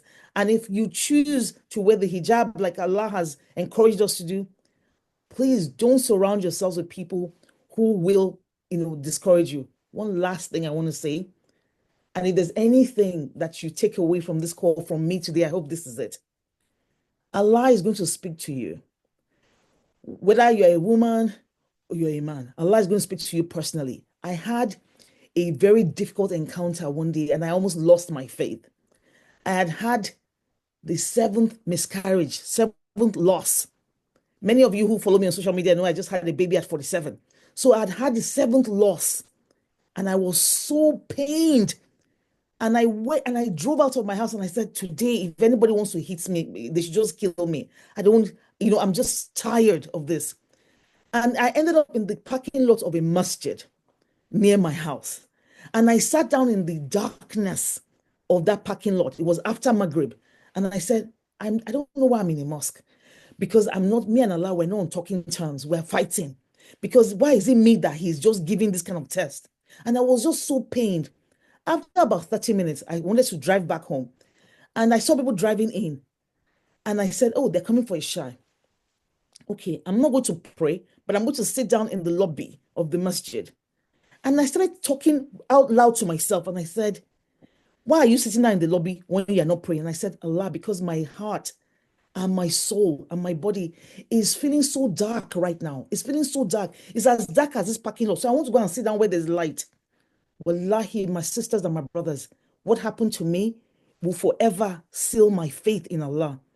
When I sat in that lobby, the Imam, the first thing he did after reciting Surah Al-Fatiha was he just started Allahu Nuru Samawati wal Ard in Surah Al-Nur, ayah 35. He did not start that surah from the beginning ayah. He started it from the middle. Did the Imam know me? No. Did he know the conversation I had with Allah? No, he did not. But I told Allah that I'm coming into that place because my heart is dark, my soul is dark, my entire being is dark, and I want light. And Allah made the Imam recite the powerful ayah on the light of Allah. So please don't let anybody ever underestimate your relationship and your link with this creator of ours, because he will speak to you directly, whether you are a woman or not. Assalamu alaikum. Wa alaikum salam. Thank you so much, Sister Ganiyat. We have less than 10 minutes to go, but there are still a few questions. And I like that you touched on the question on the issue of adversity. Thank you for sharing your powerful story. And I'd like Sister Maryam to just please talk to us about how we as Muslim women can overcome challenges and hardship. How do we practice sabur, tawakkul, and any story of an Islamic woman who has triumphed over adversity and how they overcame. If you can just do that in 2-3 minutes, we really appreciate that. Thank you so much, Sister Maryam. Over to you. I'm actually going to go there, but I quickly want to chip in something just to buttress what Sister Tope Fajingbesi just spoke about.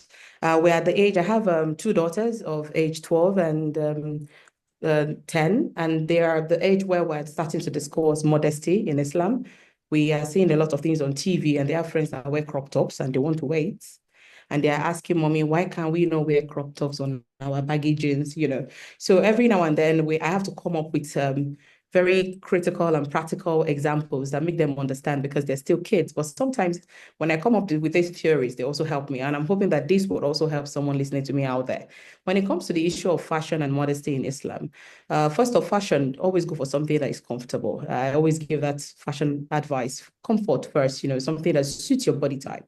Then when it comes to modesty in Islam, I would say that the very first thing that resonates with me as a person really now, not even a Muslim, is about you being kind, we being human. Because when you wear something that inconveniences another person around you, then you have not done justice to the people around you. We have to be kind. There's a practical example and story I'm going to give. There was a time I was at the airport with my dad, and we're standing side by side, we're conversing, and we're, moving on. And all of a sudden, it just turned.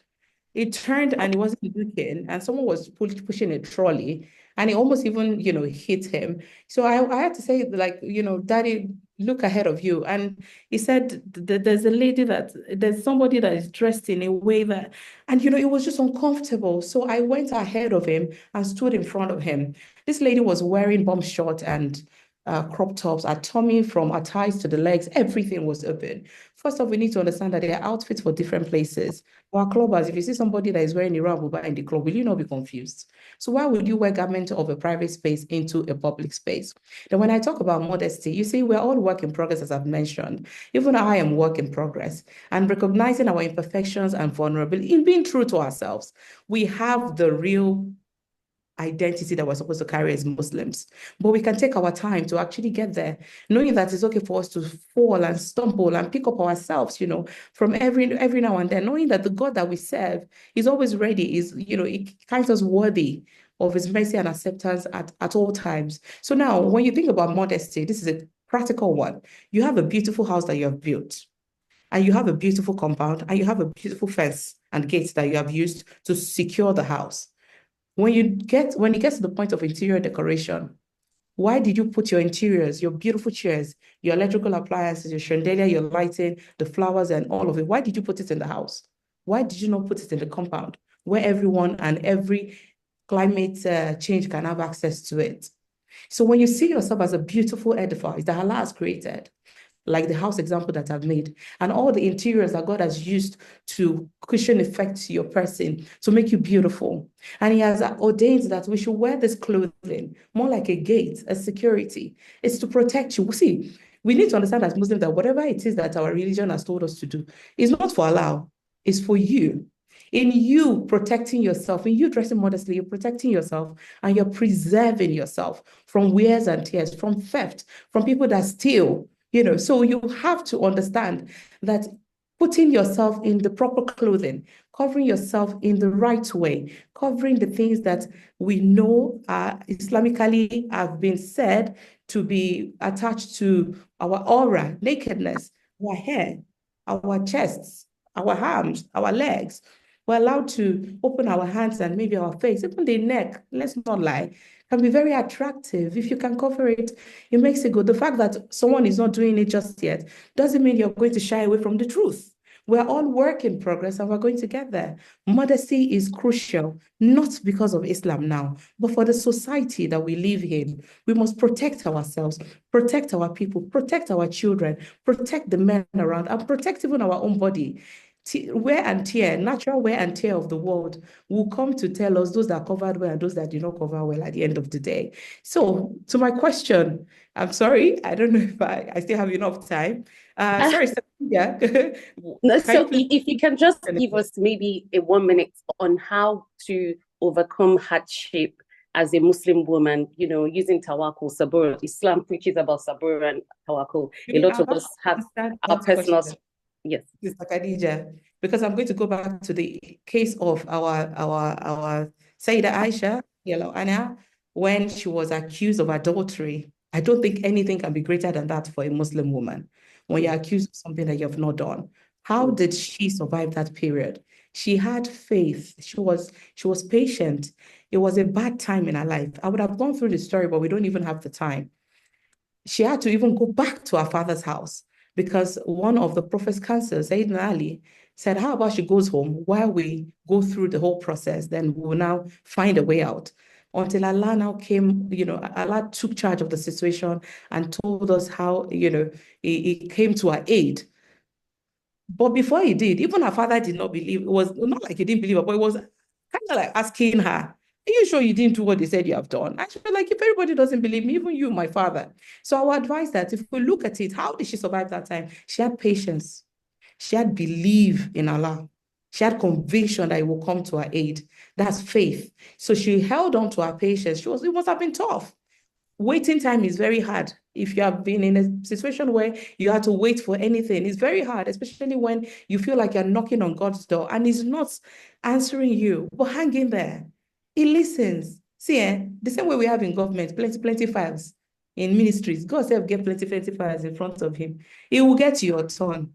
The only difference is that we cannot attribute Allah to anything. The only difference is that you don't know when or if ever, government will get to your own fire, but Allah will get to it. You just have to have patience. The angels are around us. They're reminding him, Allah, this person, this Ya Latif, that this woman has been shouting since 3 months ago. Please listen to her. Let her keep quiet and let us have headway. So just continue to say your prayers. Prayers is very key. Continue to have faith and be patient.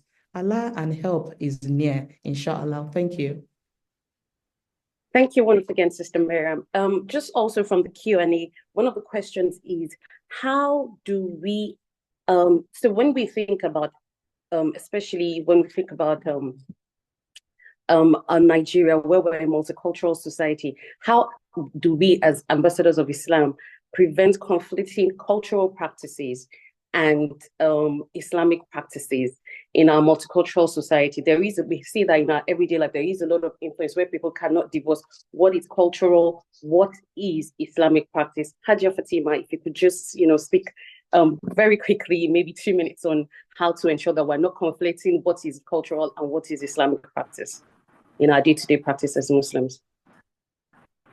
This is Ojoro. How can I do that in 2 minutes?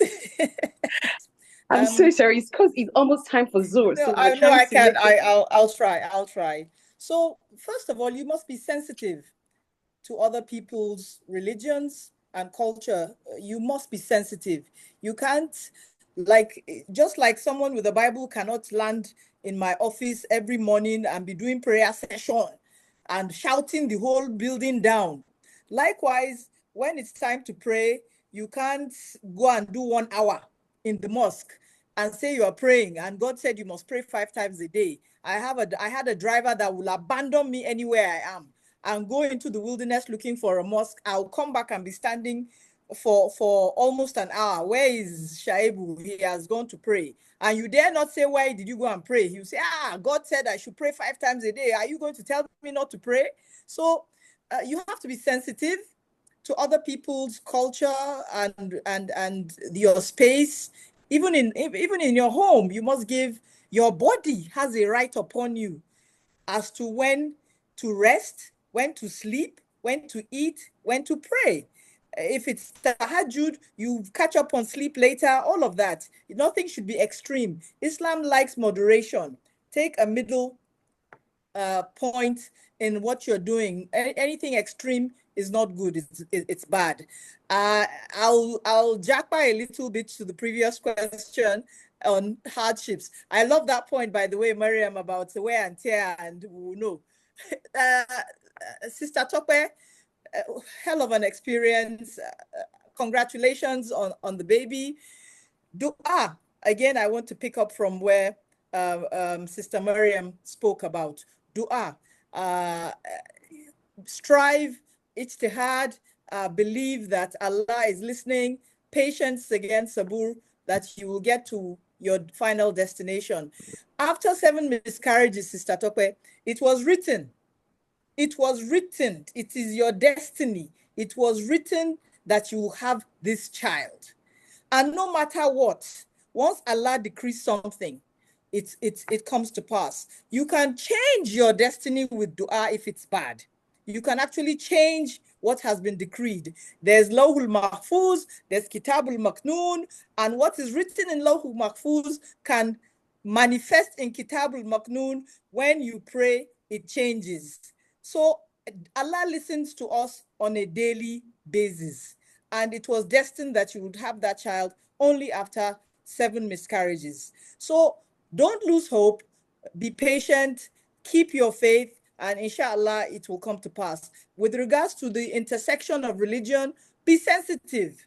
Be sensitive and don't bulldoze your way through everyone saying you are the holiest person on earth and your own religion must surmount others. Do that in your private space and be respectful and be sensitive to other people's needs and religion. Even in your home, if you're not married, it may be your parents that need your care. For example, if you want to go into seclusion for 1 week, for example. So be sensitive, be respectful of other people's space, and know that we're not the only ones living on this planet.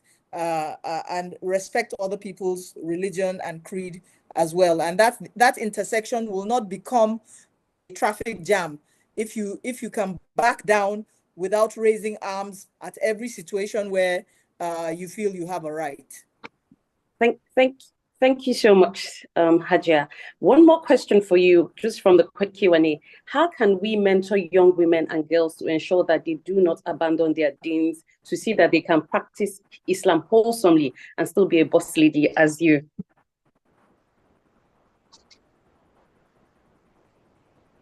Sister Fatima. Was that for me?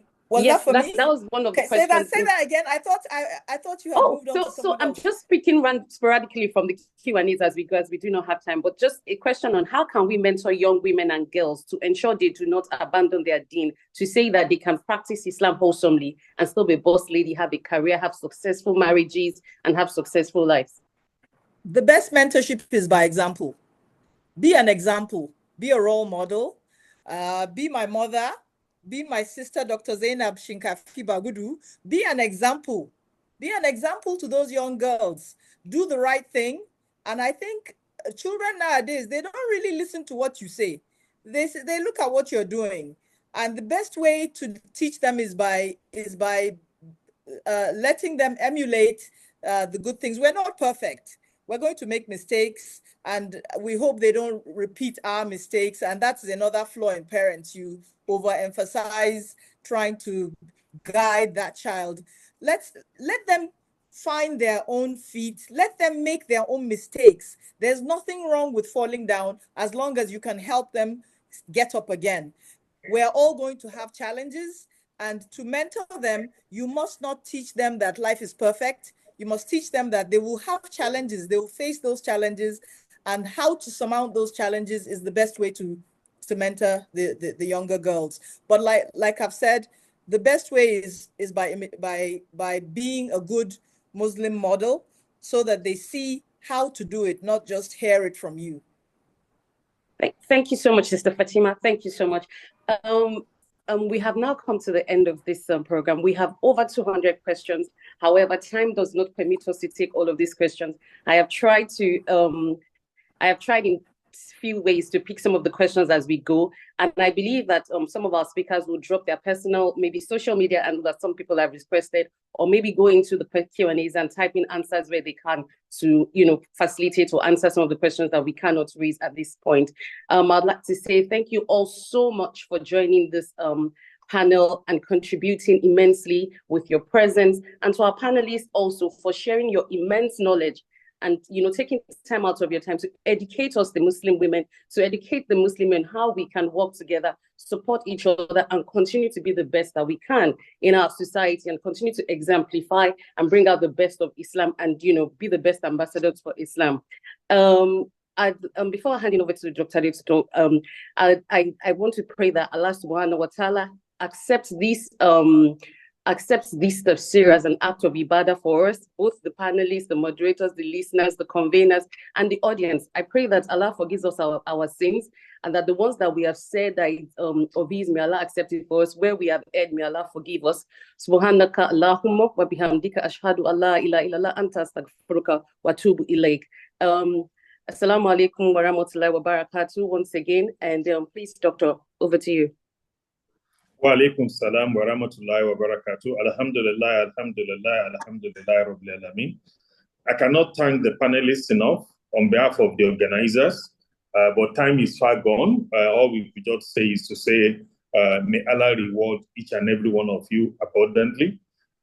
Very topical, very interesting topic.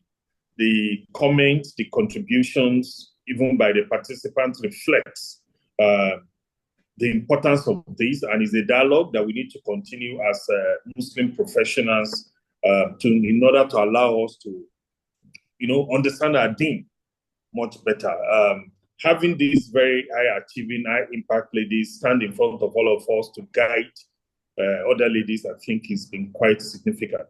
Tomorrow will be the last day of Ramadan, inshallah. It will also be the last day of our tafsir, and our net caught a very big fish.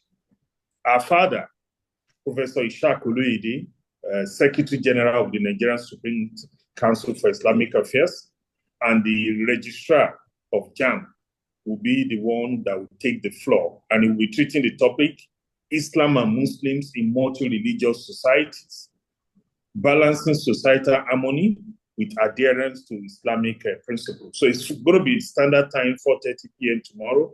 So we look forward to having everyone.